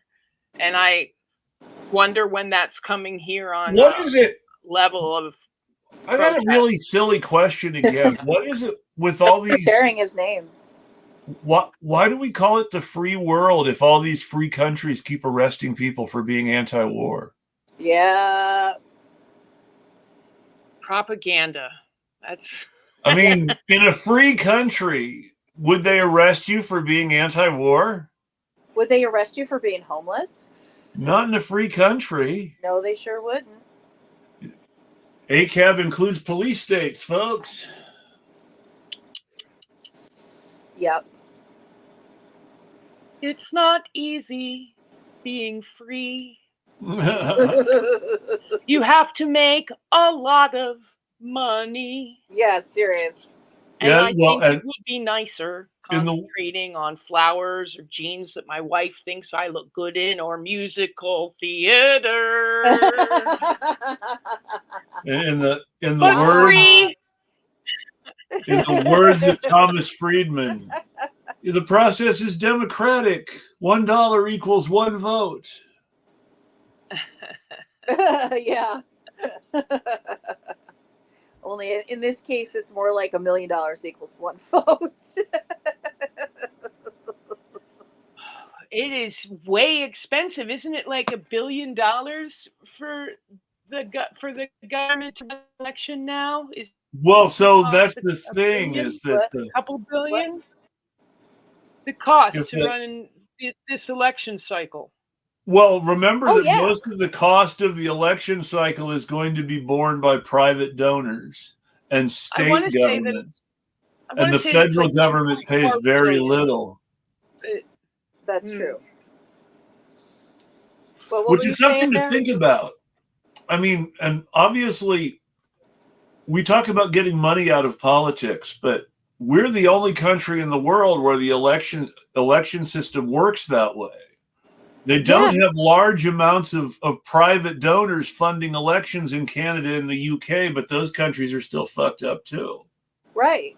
And if Right, we if want they can manage to be corrupt in a fair system, then they can manage to be corrupt. You just call those people the corrupt people. It's fair, it's square, the system still works. Why can't we hold our corrupt leaders to the same standard of corruption in the other countries? Like, these people are pulling it off in a fair system. Well, Why because don't you this make is the system place. fair and see if you can pull it off. You know how with you know how the state of Nevada's commercials for Las Vegas used to all be what happens in Vegas stays in Vegas. Yeah. So the U.S. is like the Vegas of corruption. What happens in the U.S. stays in the U.S. Yeah. I mean, you know that there are people all over the world with huge bank accounts in the U.S., but they publish the Panama Papers, not the Washington, D.C. papers.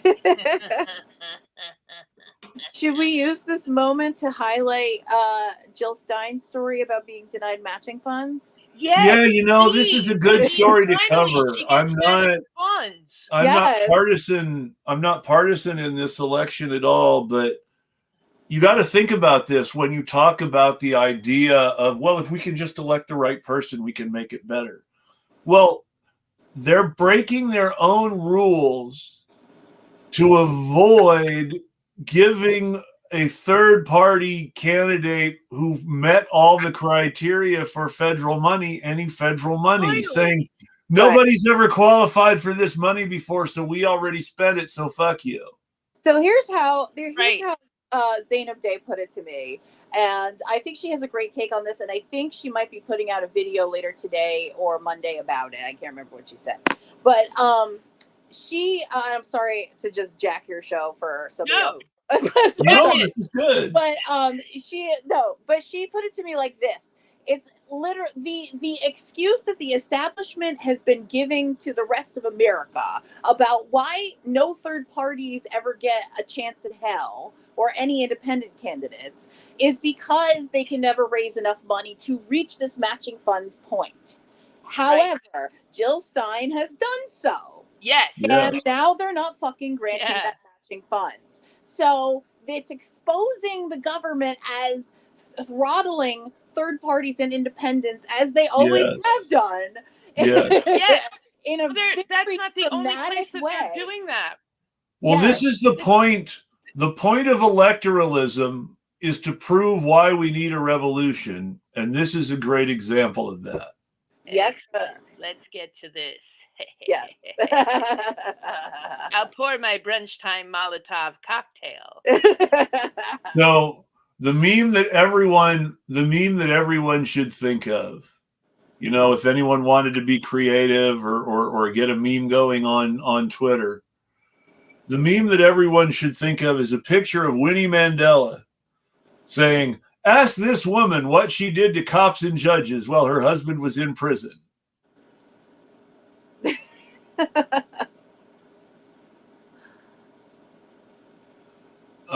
I think that would be a good thing for people to think of right now, is if unelected judges with lifetime appointments are the problem, there are other solutions than the political. Aww. I'm very grateful AOC filed articles of impeachment. Yes. Nice. I wish she hadn't said that people protesting genocide in Palestine were anti-Semitic. That was kind of low. Yeah. Again, she's ensconced in Washington. DSA unendorsed her over that. Wait, DSA unendorsed her finally over that. Hold on a second. You said AOC introduced articles of impeachment for Biden? No, articles of impeachment. Clarence Thomas. For Clarence Thomas. No, thank you. for Okay, the Supreme Court, for Justice Alito and Clarence Thomas. And, or Clarence Thomas, since he's been bought out so much. Yeah, Clarence Thomas. Anytime I think of the Supreme Court names, I see John Oliver's puppy representation of the Supreme Court. I don't know if you've ever seen that clip. I have not seen that, but I so enjoy his satire. He's like, we have chosen a puppy per Supreme Court justice to reflect the personality of each Supreme Court. Oh my God, it's so funny. Check it out. So, oh my gosh. In the UK. That is great. I got to see Kavanaugh. In the UK, what? Oh God, in the UK, they have the House of Lords. Oh, yes. And the House of Lords has the final say after everything else over whether a bill gets passed or not and what final form that bill takes. In some ways, the House of Lords is like the Senate in that they're both legislative bodies, but the Lords are appointed by the king and serve for life. And our U.S. Supreme Court acts much more like the British House of Lords sometimes than like another country's Supreme Court. Yes, and actually the show that I was mentioning earlier, Yes Minister, deals with that in an episode or two when they talk about who's up for the letters or whatever, the lordships or whatever. And they're talking about how there's always a political waiting list, and that's like predetermined by the people that are working there as civil servants anyway, and not necessarily who's in political power at the time or the crown. Well, the period in the 1950s when all the good Supreme Court decisions were made only happened for two reasons. Number one, FDR had just appointed a lot of liberal judges during the New Deal and World War II. My man. And some of them were young. Truman had appointed a few more liberal judges. But most importantly, Eisenhower appointed a conservative governor of California named Earl Warren to be Chief Justice because he wanted to buy him off in a deal before the presidential convention. So he basically promised Earl Warren, hey, you endorse me at the convention and I'll make you Chief Justice of the Supreme Court as soon as it opens up. And he did. He kept his promise and made Earl Warren Supreme Court Justice. And Earl Warren becomes Supreme Court Justice, and all of a sudden the court starts making all these liberal decisions because this is the way that Warren sees the relationship between the government and the people. And it's just, Eisenhower didn't know. Eisenhower thought he was appointing a Republican who had helped FDR intern Japanese people during World War II. He didn't think this person cared about civil rights. And he later said, Eisenhower later said, if he had known how Warren was going to turn out, he never would have appointed him. And you just think about that. So you think about what an exception to most of the history of the United States that period of the Warren Court was. And how this is actually the period since as the court is getting more and more reactionary again, is just, back to normal the way things were before the 60s, which not coincidentally is what some Republican making a speech in Congress said the goal of Project 2025 was to take America back to the 60s just before all these changes were made. No, there's so many reasons you cannot do that. And is that one of the reasons for the drafting idea? Because there were so many GI Bills and stuff when the boys came home? I don't know. I think the draft idea is just the fact that the military is running out of people and has been forever. Okay, well, that makes more sense. I mean, you can only keep selling killing people with drones is cool to gamer kids for so long. Yeah, that's not going to make up all of your shortfall. Yeah. The gamer kids are going to be less enthused about getting shot back at in real life. Oh, and I mean, they got to be bummed they're not killing Nazis. They're killing kids. I mean, they got to be bummed out about that, both in Africa and in. I really think. We used to fight like real bad guys. Like if our media were serious. If our media were a serious media, somebody would start rerunning MASH again. Yes. Because lately, I think of the episode of MASH. What do you mean somebody would start rerunning? Do you watch cable? That's all. Is MASH being rerun on cable? It has to be. But I don't even mean like it just is on cable. YouTube. I don't even mean just cable though. I mean like rerunning MASH on Fox. I had a crush or on rebooting MASH to do the new modern version of MASH about Doctors Without Borders in the war on. Wait, no, I forgot. They did the new MASH about Doctors Without Borders in the war on terror. It's called The Night Shift. On the doctors serving in Gaza. What happened? Ooh. Well, they bombed Doctors Without Borders in Gaza. It would involve a lot of screaming. Well, what did you say?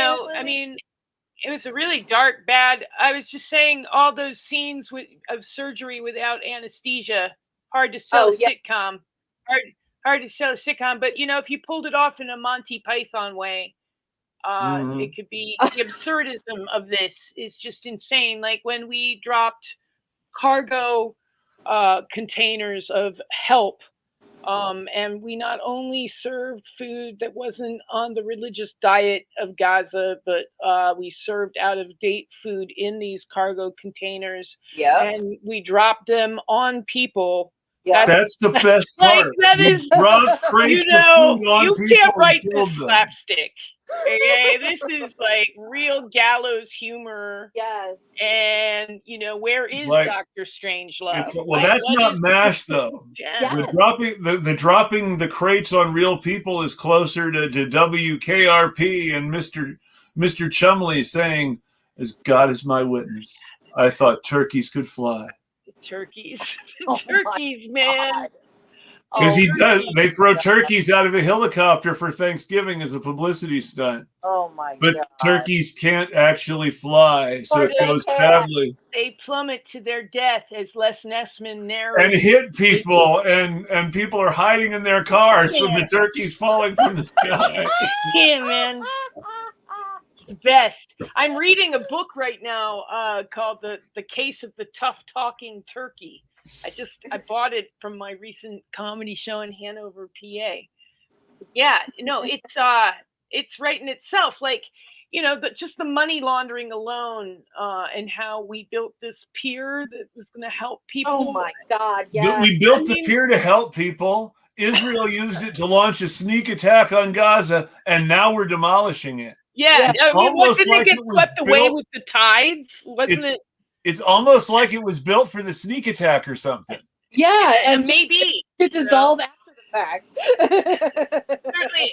certainly wasn't built to last long. Like, $3 million, I'm skeptical. 300 million. I'm both skeptical and not skeptical. Yeah. I'm both skeptical and not skeptical of the official story, because on the one hand, the U.S. military builds crap these days, and so I would expect it to fall apart. That doesn't shock me.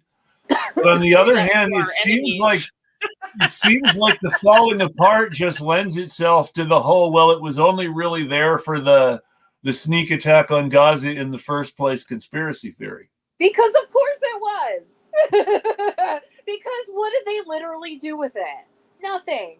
They literally did nothing good. They did anything bad, and they laundered money. They took tax money out of the circulation. Well, I know what they were hoping for. If they were at anywhere near serious about helping these people, they would help these people. Well, I know what they were hoping for. I want to tell you a story.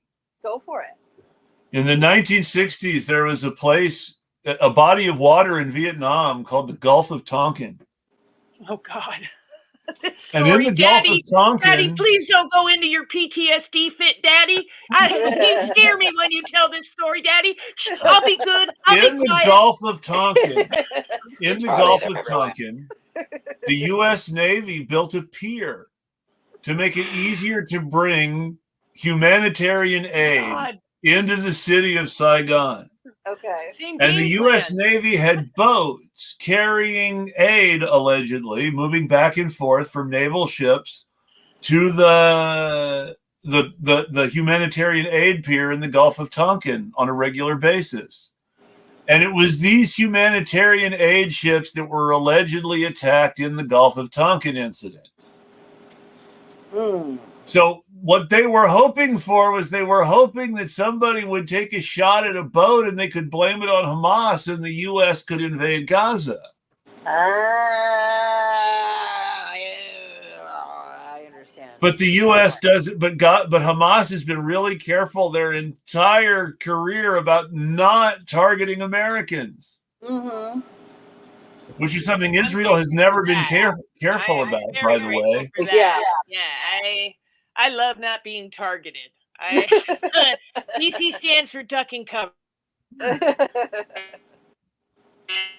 I love being targeted. That's all I'm saying. I just want to get along with everyone. But no, Hamas has never attacked a U.S. embassy or bombed American soldiers. Yeah. Taking out boats. ISIS supposedly has people in Gaza fighting against Hamas. This is just, I find interesting if true. What?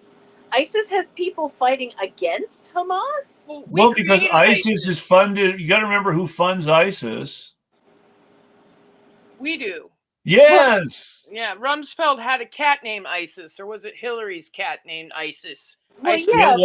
Doesn't Israel fund Hamas? Oh yeah, Israel funded Hamas. Israel. So Hamas is funded by a charity in Qatar. Oh. So that's number one. The first thing everyone to remember is Hamas is funded by a specific Islamic charity in Qatar that is run by Hamas and people affiliated with Hamas.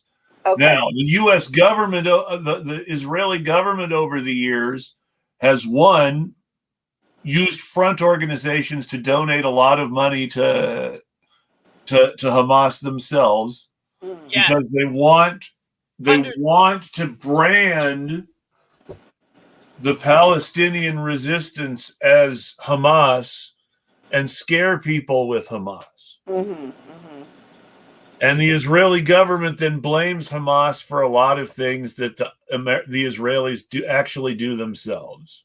Not dissimilar to ISIS? Well, the big difference is that ISIS was actually actively doing stuff for the U.S.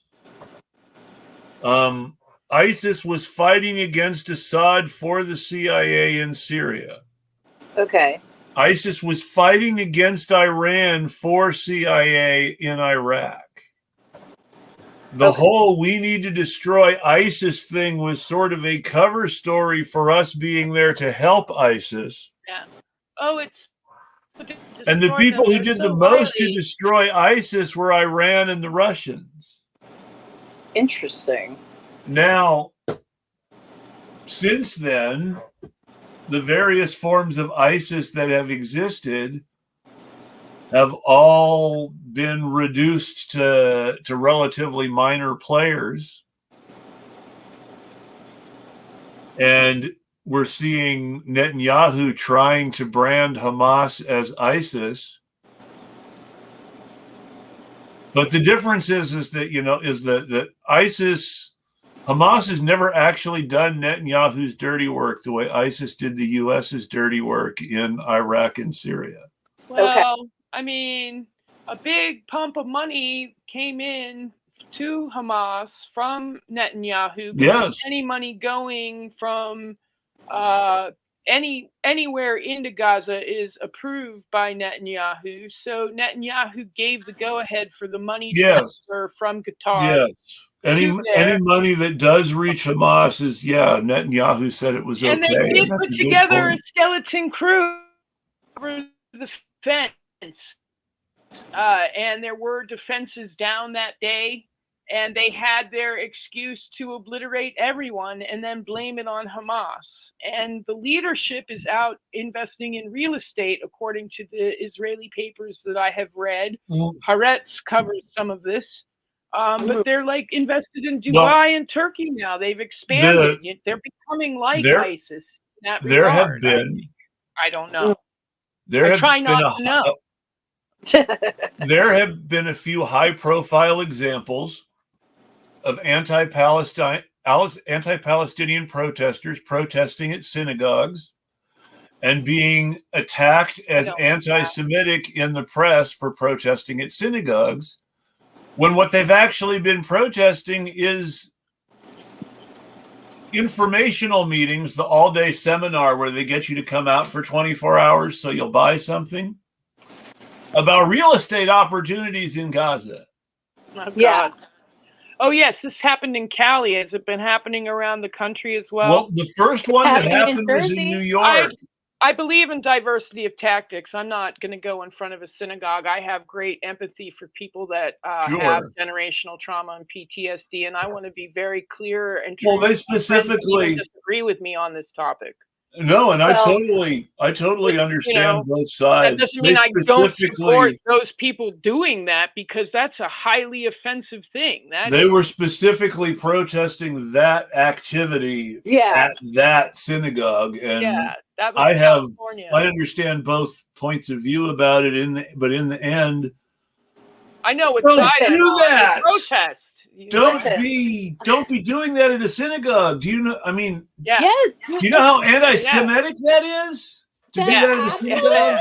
That's like Ten Commandment anti-Semitic, right? And by that I mean to sell the land. To sell the land is anti-Semitic. So here's what I know about there have been protests in New Jersey going back for years now. Yes. There are certain temples that regularly have those days where they come and auction off settler sales where they come and auction off stolen land from Gaza. Okay, so or the West Bank. There have literally been people out here protesting it for at least 10 to 15 years. This has been going on regularly for at least 10 to 15 years. And that's what I'm talking about when I'm saying that you cannot escape it being part of the Jewish community here. That your synagogue is probably, might be doing this. Your neighbor's synagogue might be doing this. You know what I'm saying? Like the places that people were protesting were close to me.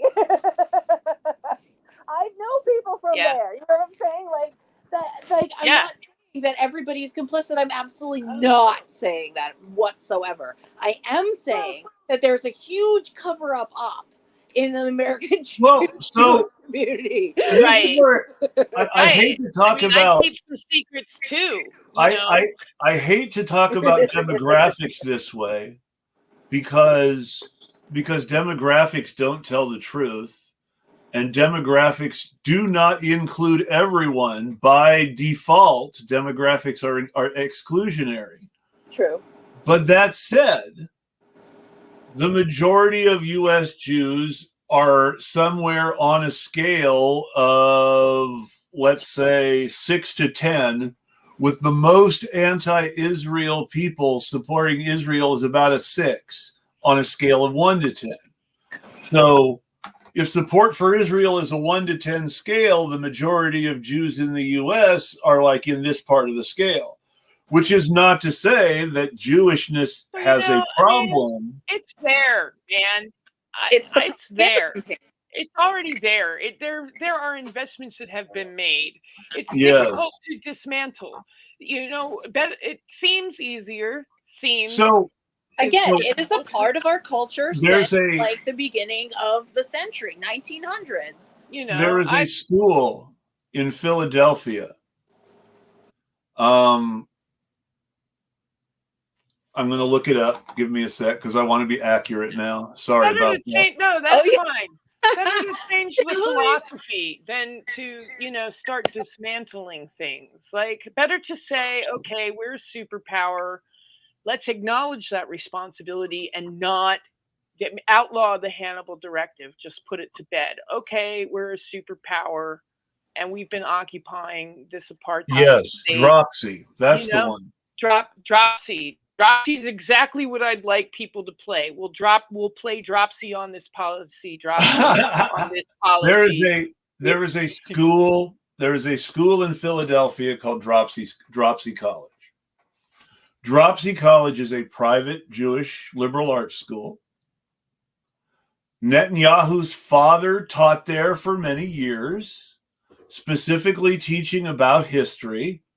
And specifically teaching about history in a very Zionist way, while molding the beliefs about politics and history of the rich kids of the Jewish population of Philadelphia. So, and also notably Scranton, as we mentioned in the podcast, because that's where my fucking family comes from. All right, go ahead. Sorry. But and as a fun coincidence, Joe Biden was born in Scranton. Right. It's a big, Zionism in Israel is a big thing. The Christian Zionists, that whole thing is strange to me, because it seems to me like the Christian Zionists that are all for Israel are like, yeah, come on, Jewish people, build your whole kingdom, and then our Christ is going to come down and we're going to rule Israel. Well, yeah, very weird. That is weird competition. The Christian Zionists see the end of the world coming. Don't we all? I don't, but very eager for it to get here. Yeah, they are. Because they believe it's going to end up with them in heaven. Oh, God. And that's what matters. And with this in mind, they believe that one of the things that has to happen in order for the end of the world to come on schedule is that the temple has to be rebuilt in Jerusalem by the Jewish people. And then a neighbor, they assume Iran, they think Iran is a good candidate these days, but then a neighbor has to invade Israel and kill everyone.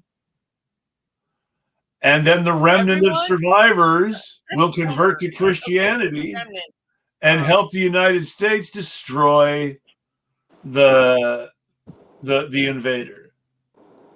It's a lot of prophecy. That's a lot of manipulation. During this process, that's global narcissistic manipulation. During this process, the world will end and everyone will go to heaven. And that is an argument for disorganized religion, people. That is, all these secret organizations working to this one end. Oh, please. A cab, a Bible, just dismantle everything. Now, I don't. Biden is on record as saying if Israel didn't exist, America would have to invent it in order to protect our interests in the Middle East.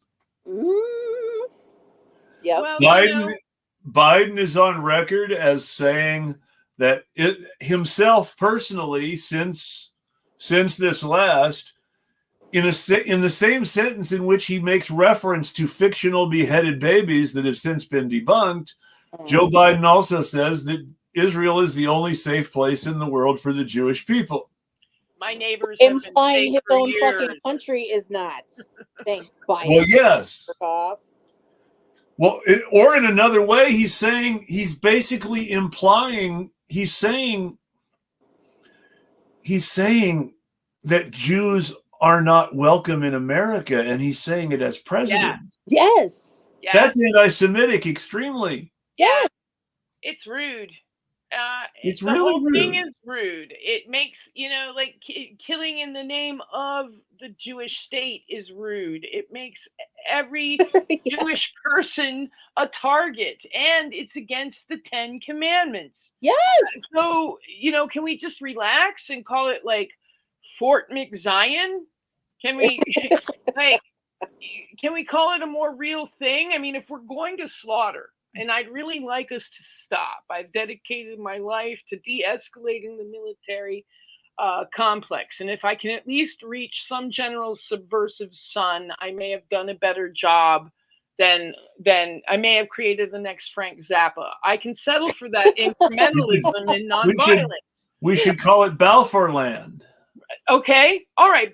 Fort Balfour. Okay. Fort Balfour. I love it. Balfour Land. Ride the genocidal roller coaster and kill a Palestinian on your way to catch some. Again, as we mentioned, they have that amusement park, and Jerry Seinfeld paid to go to it.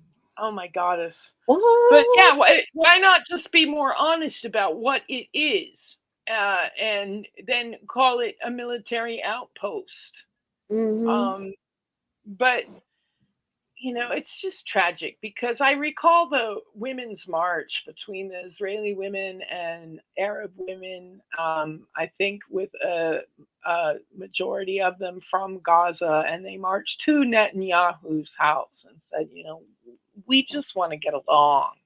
Aww. And I love the gesture, because you never know when fascists are going to come crack your head. Hey, if anybody in politics today deserves to be tarred and feathered and have all their stuff broken by an angry mob and their house burned down and be run out of town on a rail, I mean, Bibi Netanyahu is at the top of that list. Oh God, let the Antifa guy just be tall and blend in with the Secret Service. The way protest in America used to work. You're arrested. The way protest in America used to work. And I want to break it down like this, because I want people to understand the process during the period leading up to the revolution versus the process now, so that people understand how far we have to go. Go on. The way they protested British taxes in the period leading up to the revolution was they went to the tax collector's house.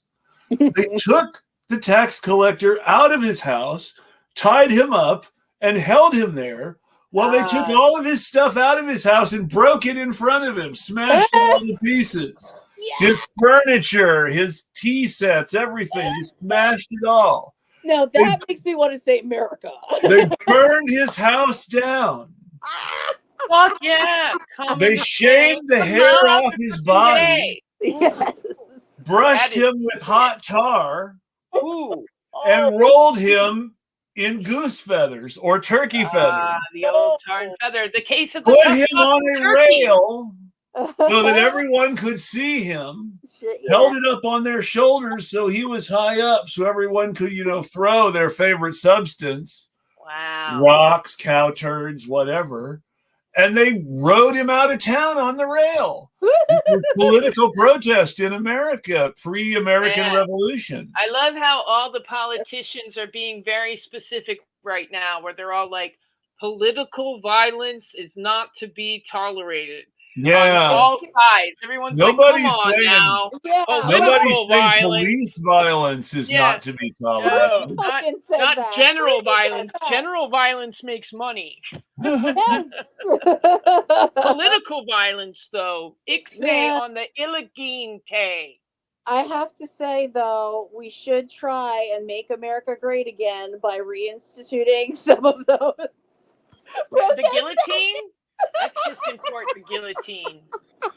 I mean, you know, something that somebody who sadly ended up supporting Biden then and supports Biden now, but still, somebody said in 2020 that they really wanted to just vote guillotine in 2020. Yeah, man. Yeah, I saw T-shirts that said that. And Now, no one's upset about. No president is upset right now about the Supreme Court ruling of them not being guilty for official acts. No. We have all kinds of war criminals that have just been excused through Orange Just, Julius. I mean, the two biggest Yeah. beneficiaries of that Supreme Court decision aren't even Trump. They're W and Obama, who killed all those people. Right. my They're God, the war criminals, right? Yeah. I mean, for W, you got to remember Joe Biden's also, in there. while Trump was used as the excuse. Hillary hasn't been president. While Trump was used as I'll the get Hillary. excuse. While Trump was used as the excuse, you got to remember that Julian They were like, Assange. oh yeah. While Trump was used as the excuse, you got to remember that Julian Assange was locked up for exposing crimes while Obama was president that happened while W or Obama were president. Right. And so they said Julian Assange helped Trump win, but that's not what they made him plead guilty to. What they made him plead guilty to was telling us all the criminal shit W did while Obama was president. Yeah. Right. And now we have people voting for Trump that support Assange because they mistakenly think Trump's a good guy. My favorite story will never stop being this one. Lizzie, you, like me, are a person with a memory. And somewhat. I am unlike that. No, I'm making a statement about Shakespeare. generation without mentioning a lady's age. Thank you very much. Oh, okay, yeah, 53. Cuckoo, Mrs. Robinson. I wear it. But all I was saying is that I have no memory. I didn't mean to bring up a whole thing. My point is, yes, is that there was a time. I think I've lost it now. I think that's a song. There was a time. There's always a the song. Michael Jackson song. There's always there a song. was a time. The 80s? When? I'm sorry, Chris. 1972. 10 soldiers and Nixon bone. I think I got my years wrong, but yeah. What are you gonna do? You're a radio station right now. I have no idea what's going on. There was a. But I'm loving it. I'm loving it. You know, how about those days when protest was rock and roll? Woohoo! That's it. There was a time that some of us are old enough to remember when a senator named Max Cleland was called a coward in negative ads in his own home state in his re-election for Senate campaign because he voted against invading Iraq after 9/11. I do not know that fact. He was a senator from Jordan. Georgia. Sorry. Georgia's like Jordan. Never mind. Georgia. But Max Cleland was a senator from Georgia. I'm a real snob. And he stepped on a landmine. He stepped on a landmine during Vietnam so someone else wouldn't on purpose. Oh, shit. That's good. So Republicans ran commercials calling a man who stepped on a landmine so someone else wouldn't a coward for not supporting the Iraq war. Now, I have lots of problems with the fact that the U.S. military was in Vietnam at all, The one thing you can't call someone who deliberately stepped on a landmine so that someone else wouldn't is a coward. Yeah, fucking get out of here with that. So with that in mind, they called him a coward, and Max Cleland lost his re-election. Son of a bitch.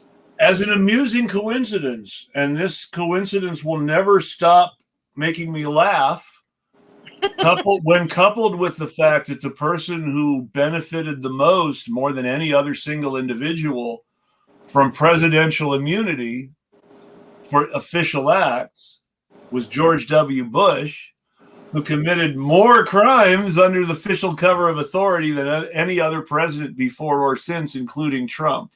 Oh my God. He's got to be proud of that. He's got to be proud of getting away with it And all. And that's he what's appointed, good, you too. got to remember, that Bush appointed Alito and Roberts, and that Kavanaugh and Comey Barrett used to work for him. Uh-huh.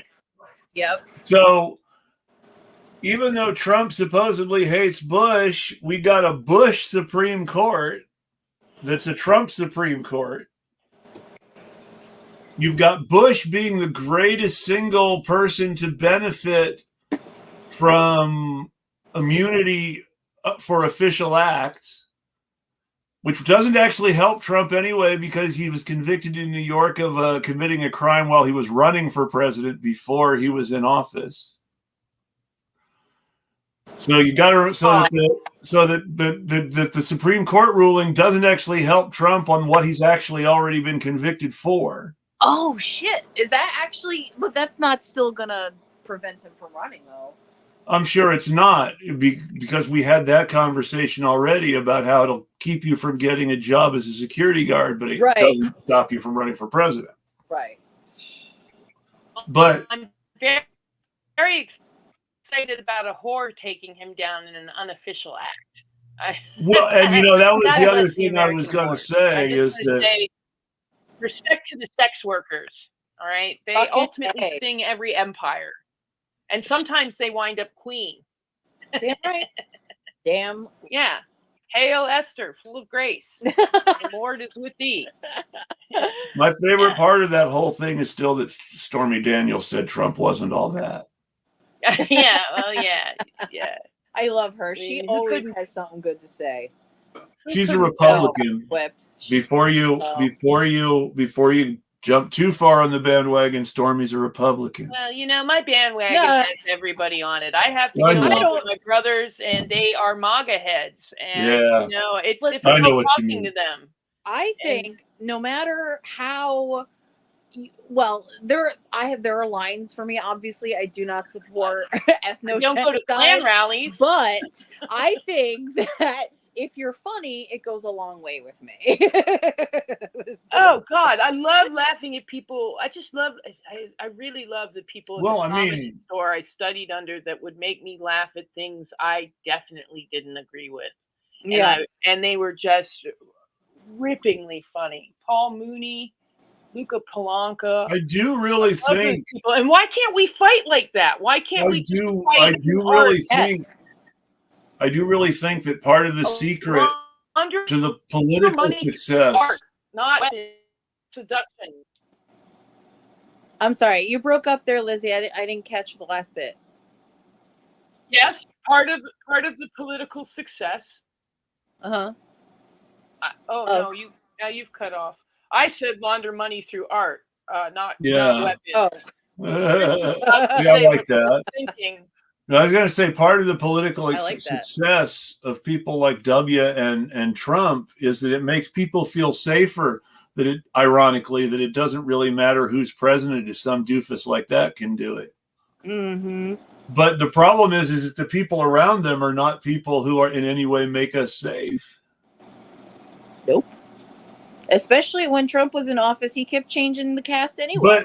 But I think it's really important to understand how, despite the never Trumpers all being Bush people, that the real winner of the Trump administration is George W. Bush, whose criminal acts have been completely swept under the rug by a Supreme Court finding that official acts are covered by sovereign immunity.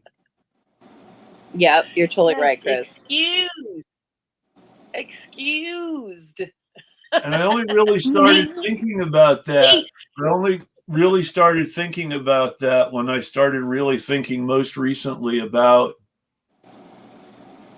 all the criminal stuff that I had been talking about before, where I had said, you know, Trump is the first time any president's ever been held responsible for anything before. And this means, you know, other people who used to be president have to be sweating. Well, now the Supreme Court says W doesn't have to sweat anymore. Yep. None of them have a problem with that ruling. Biden doesn't. None of them are on the Twitter going, now. It's not right to have presidential immunity. They're all very concerned about political violence being bad, but not one peep about official war crimes. Well, there's been lots of talking. There was lots of talking about how official immunity was bad, but they were just basically saying officially what everyone has known unofficially, which is that the president gets away with shit because he's president. Right. Nobody had ever brought any ex-president to trial before Trump. And the reason they had this whole desperate need to declare presidential immunity was because, and you heard them talking about it, how they were worried about the future. They were really worried their benefactor, George W. Bush, was going to go to prison. They did everything but come out and say, we've got to protect Daddy Bush. Yep. Well, you know, I mean, this is why I think RFK doesn't care whether or not he's being protected by the Secret Service, because it was Herbert Walker Bush that planned the route that JFK was shot on. So why should he want the Secret Service? John Connolly has to offer. Oh, shit. John Connolly. That was John Connolly's campaign event. Oh. He was in the car with Kennedy. He was wounded but not killed. And then he became a Nixon supporter, ironically. Wow. He was the governor of Texas at the time, John Go Connolly. over the detail with me again, please. Then he became a Reagan supporter. So apparently getting shot sitting next to a Democrat made him support Republicans. Yeah, it'll do that. Look at how right the left has gotten, and they're still being called the left. Like, I'm really tired of hearing and I want to keep in mind, I want to say on the air, despite the risks inherent, the joke that I made off the air, which is that RFK Jr. Nobody has taken a shot at RFK Jr. Nobody has any reason to take a shot at RFK Jr. Right. RFK Jr. is the only Kennedy the establishment wouldn't want to shoot. And he's supposed to be anti-establishment. I just can't. Well, it cracks me up that an ex-heroin junkie looked more competent than two old white people arguing about golf. I mean, that's upsetting. I know there are I don't like using their life. I don't like using Robert Kennedy as a smear against perfectly good drug users. Nice. I have friends who use drugs. I have friends who have no intent of not using drugs. Damn right. I understand their point of view. I understand why they need them in their perspective. I have my own crutches. You see me with this every show. Right. Nixon, you couldn't pry a glass of scotch. I think it was scotch out of Nixon's hand, something like every 2 hours. And if you can sober up from heroin, then you have a very strong constitution, which is an argument for a junkie. And since sneakers and pimp and mugshots and getting a cap in your ass is popular. I mean, he's got street cred. Well, then Johnson was the drunk. I know Nixon was raised Quaker. Nixon was a drunk and a pill popper, and I knew about. Well, you know who was a big loser? Drug user in the same way that a lot of Hollywood people were drug users, uppers to stay active on the campaign trail, and downers to come down after the campaign trail. Poppy Bush, George H.W. Somewhere under the table. Oh, really? Yeah, he is a big Adderall and meth user to keep his brain going on the trail, and then he'd have to use the sleeping pills to get to bed. That is exactly what Trump does. I believe it. Yeah, they have said so. A lot of fentanyl coming out of that White House. Yeah, they were giving out pill packets to staffers, stimulants and sleep. Yeah, Ronnie Jackson, a congressman who was the drug dealer to the White House. Yeah, there is a hotel, the Hotel Washington, next to the White House, that has in its lobby bar these arches, and in the archways are painted a gasoline pump, a martini, and a pharmaceutical pill. Oh boy. I feel that combination is exactly what built Washington D.C. I could see that.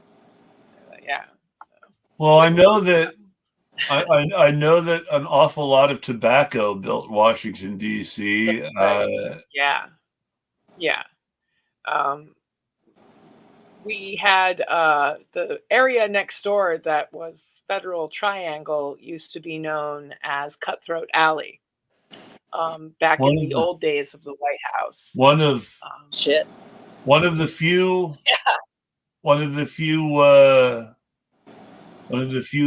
federal government actions that I can definitely unequivocally approve of is that one of the few military actions that I can unequivocally approve of, in fact, the U.S. military took a tobacco plantation called Arlington from Robert E. Lee in order to make it a cemetery for Union Civil War veterans. Oh, I like that.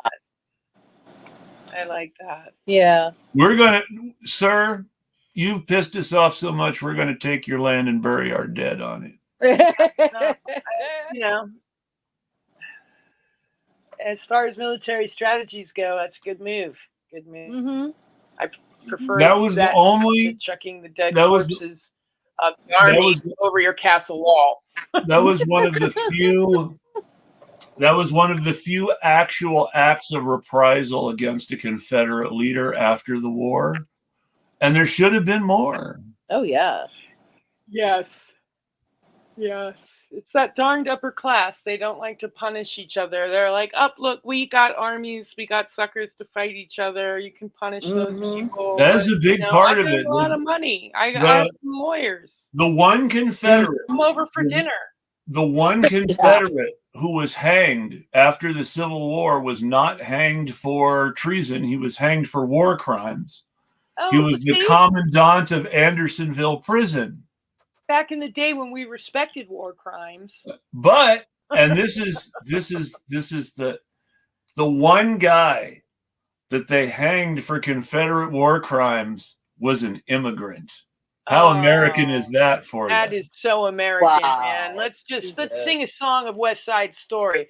I want to be in America. A great time in America. Yeah, I drive Uber for America. He was a Swiss German named Henry Wirtz, and he got the bad luck of the draw. You're the guy in charge of the prison, dude. And so he had to make ends meet. And he did a bad job. And the very kindest assessment of the running of Andersonville Prison is that Henry Wirtz did a really bad job of running it, and might have even deserved to be hanged for war crimes. in the less charitable takes. But with that in mind, it really says something about America that the only person hanged for war crimes after the Civil War was an immigrant. Foreign guy. Yeah, Hey, Frenchie's over there. Let's hang the frog. I mean, I know we're all guilty, but we need an example. Let's get the immigrant Confederate up here. Yeah. He can't vote yet, right? Right. Okay, bring him up. Yeah. The whole might over right thing, it's very difficult. I really do believe that we should launder money through art, not war, because it does teach a certain universal understanding, a commonality, a deeper emotion, a greater empathy for all things that cut through divisions and unify us. I think it brings us closer to the commie goals that I know you have, Mr. Richards. And as a sustainable capitalist, I just want to profit a little bit off of my movies, Yeah. I'd like to have enough, to hire a driver. I don't want to drive in today's road rage climate. I think that is part of the apocalypse. I want an apocalyptic driver that can handle a monster truck, 2 guinea pigs for a fresh meat supply. And then I have a shot, at driving wherever to safety I need to go in the coming days. The apocalypse will be merchandise. I'm picturing our whole society turning into that Doctor Who episode where everybody's on the freeway in a big traffic jam. Oh my goddess, that's exactly how the exit's going to go. And then the only people raptured will be the people dumb enough to get in their car and think they could fight traffic. Since I grew up in you can't. Why am I floating up and banging my head? So Jesus, I got to admit, I may not like right-wing Christians, but warning: this car will be unmanned in case of rapture is a funny bumper sticker. You got to admit it. Great. That is funny. I've never heard that. It is great. I feel very sorry for the emergency doctor who was attending the Trump rally that had to attend the man. Well, I feel sorry for the person who got killed at the Trump rally. Yeah. I want to be really clear about that because no, has anyone released his name? All 4 people were. Have they released his name? I don't think they've released the deceased I don't even name. know if it's a him. I just know it was someone was killed. Yeah. No, I think it's a him, but. And like I said, the Secret Service will see it as a win because the person who was killed wasn't their protectee, because they only care about their protectee. Right. I saw that. I saw the sharpshooters attending the crowd from the stage, willing to shoot anyone after this point. Yeah, it's a terrible, difficult place to be. And yet those sharpshooters didn't get him until after. I was like, oh, look, it's a Republican mosh pit, They all have to dodge the bullets. And to feed the cop conspiracy theories again, we're talking about someone who can kill one person but nick someone else's ear. From 148 feet? Isn't that where he was posted? Well, 148 feet. So yes. By the standards of professional snipers, 148 feet is nothing. Easy. Close. Yeah. By the standards of people who shoot people on a regular basis for a living, 148 feet is really close. And I just want to say that I respect those people that shoot people for a living, and please don't shoot me. I appreciate coming on here with my friends and sharing our opinions. They're just opinions. Come to brunch. You may like being more peaceful. We relax a lot. We relax a lot because we're not responsible for nukes the way you guys are. I worry. I mean, how do you de-escalate these people? Really, right? That's the revolution. You certainly can't kill them. Like Neil Brennan, the comedian Neil Brennan says, like, these people that are pro-gun and MAGA and want to stand against the government, and they have all of these guns and think they can actually take on the government, are going to face down one drone driver. And that one drone driver is going to hit a drone, and they're all dead. Mm-hmm. Well, and well, the way that someone. So first, it's not enough to just get violent. Right.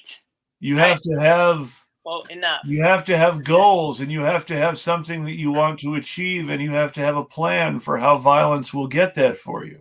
January 6th is a perfect example of that, considering they got in there, they took pictures and left. But then they at the end they didn't really have a clear idea of what they were doing, and since they didn't have the political cooperation they expected, they couldn't just stand there while Republicans threw out the election, because the Republicans were hiding too. Right. Which I think is funny. Even the ones who were in on it, like Joshua Hawley, were running for safety when the mob got there, which tells us that Joshua Hawley doesn't trust his own co-conspirators very well once things start getting dicey. Mm-hmm. Well, I'm for shenanigans. Like, I'm the kind of activist that... But this is why I say study Winnie Mandela. Yeah, elaborate on that. Chris, yeah, go back. No, I don't want to elaborate too much on it because I'm doing that to avoid breaking the rules. Oh, okay, got you. What are the rules? There are rules? Well, I mean, there are things you can and can't advocate for on a on a corporate platform. Oh, am I going to make a list for this? I'd all I'm going to say is, see my comedy. They can afford it. They have regular jobs. Supreme Court judges have lifetime appointments. Right. The only way a vacancy gets formed when a Democrat is able to appoint someone. I'm going to make a list. If someone retires or is impeached or God forbid passes on to the next world. And so it just occurs to me sometimes, ask Winnie Mandela what she did to judges while her husband was in prison. Cool, I will. Right. That was the Black African National Congress. Thank you. And she was relatively punk rock, shall we say. And then that organization was listed as a terrorist organization, but eventually became... Now, during the period, it's interesting to note that while Amnesty International called Nelson Mandela a terrorist, during the period of time where the ANC was being labeled as terrorist by the international world, Nelson Mandela was in prison and Winnie was running the militant wing. Makes sense. It's my husband. I'll the try things if I that want to. I'll buy a gun. The things that she was disavowed for. I'm non-violent. The things that she was disavowed for and prosecuted for in order to make the white people feel more comfortable with the black government after apartheid ended all happened while Nelson Mandela was in prison. Yes. And so by prosecuting her for stuff that happened while Nelson Mandela was in prison, that was Nelson Mandela's way of washing his hands of political violence. Well, they all want. We're going back. But she did this while he was in prison for him. It's kind of disloyal. What about apolitical violence? What about violence just for the random nature of violence? Does anybody respect that? I don't. I just don't. No. I respect political violence much more. Yeah, well, there is that. Yeah. But it depends. Yeah. It depends, though. Again, not much. Not much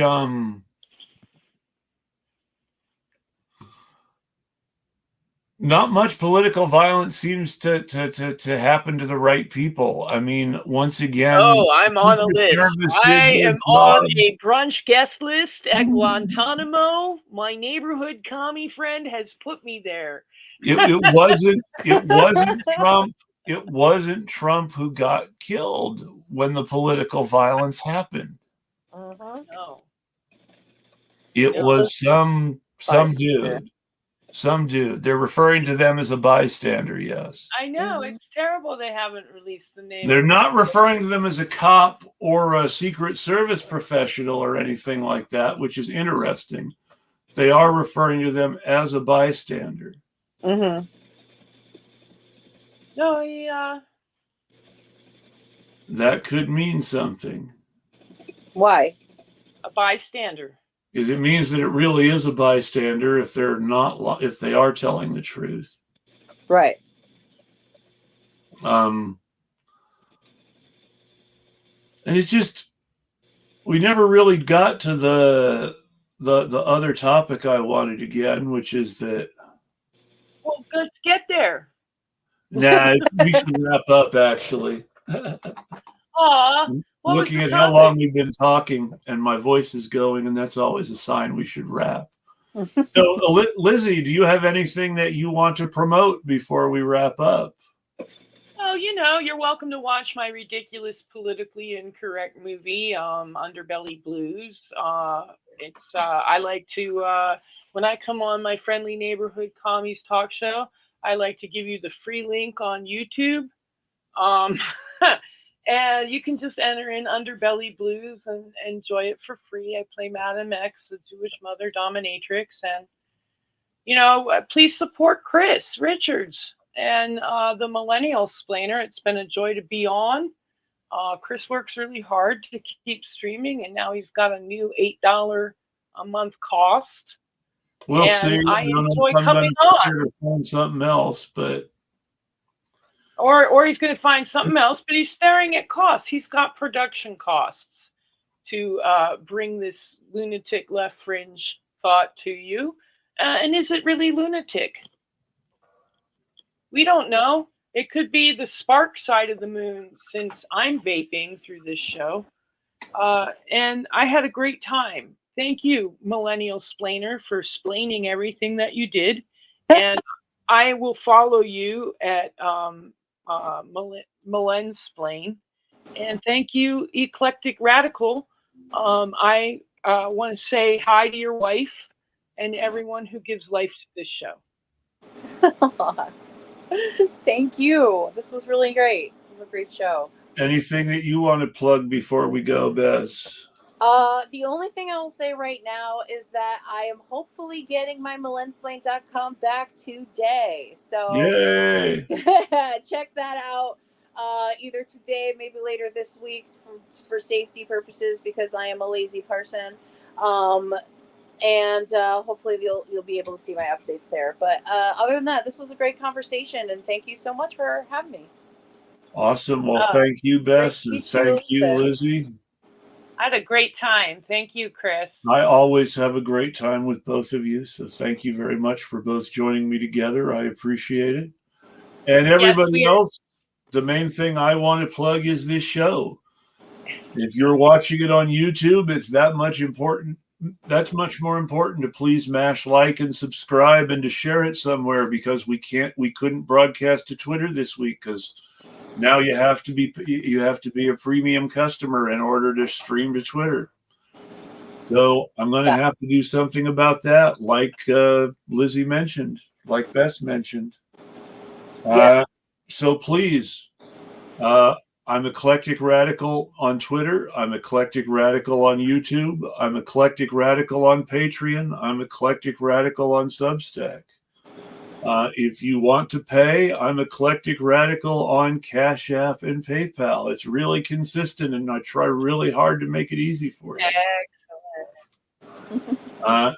The goal is that 20. Is so nice. You should make it easy for money to come to you. The goal is What's the goal is 20 patrons on Patreon for anyone who wants to subscribe.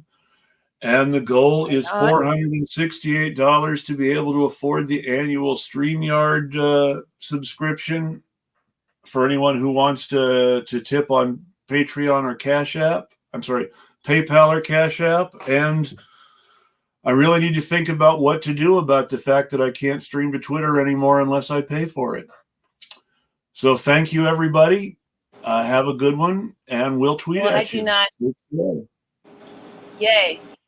Thank you.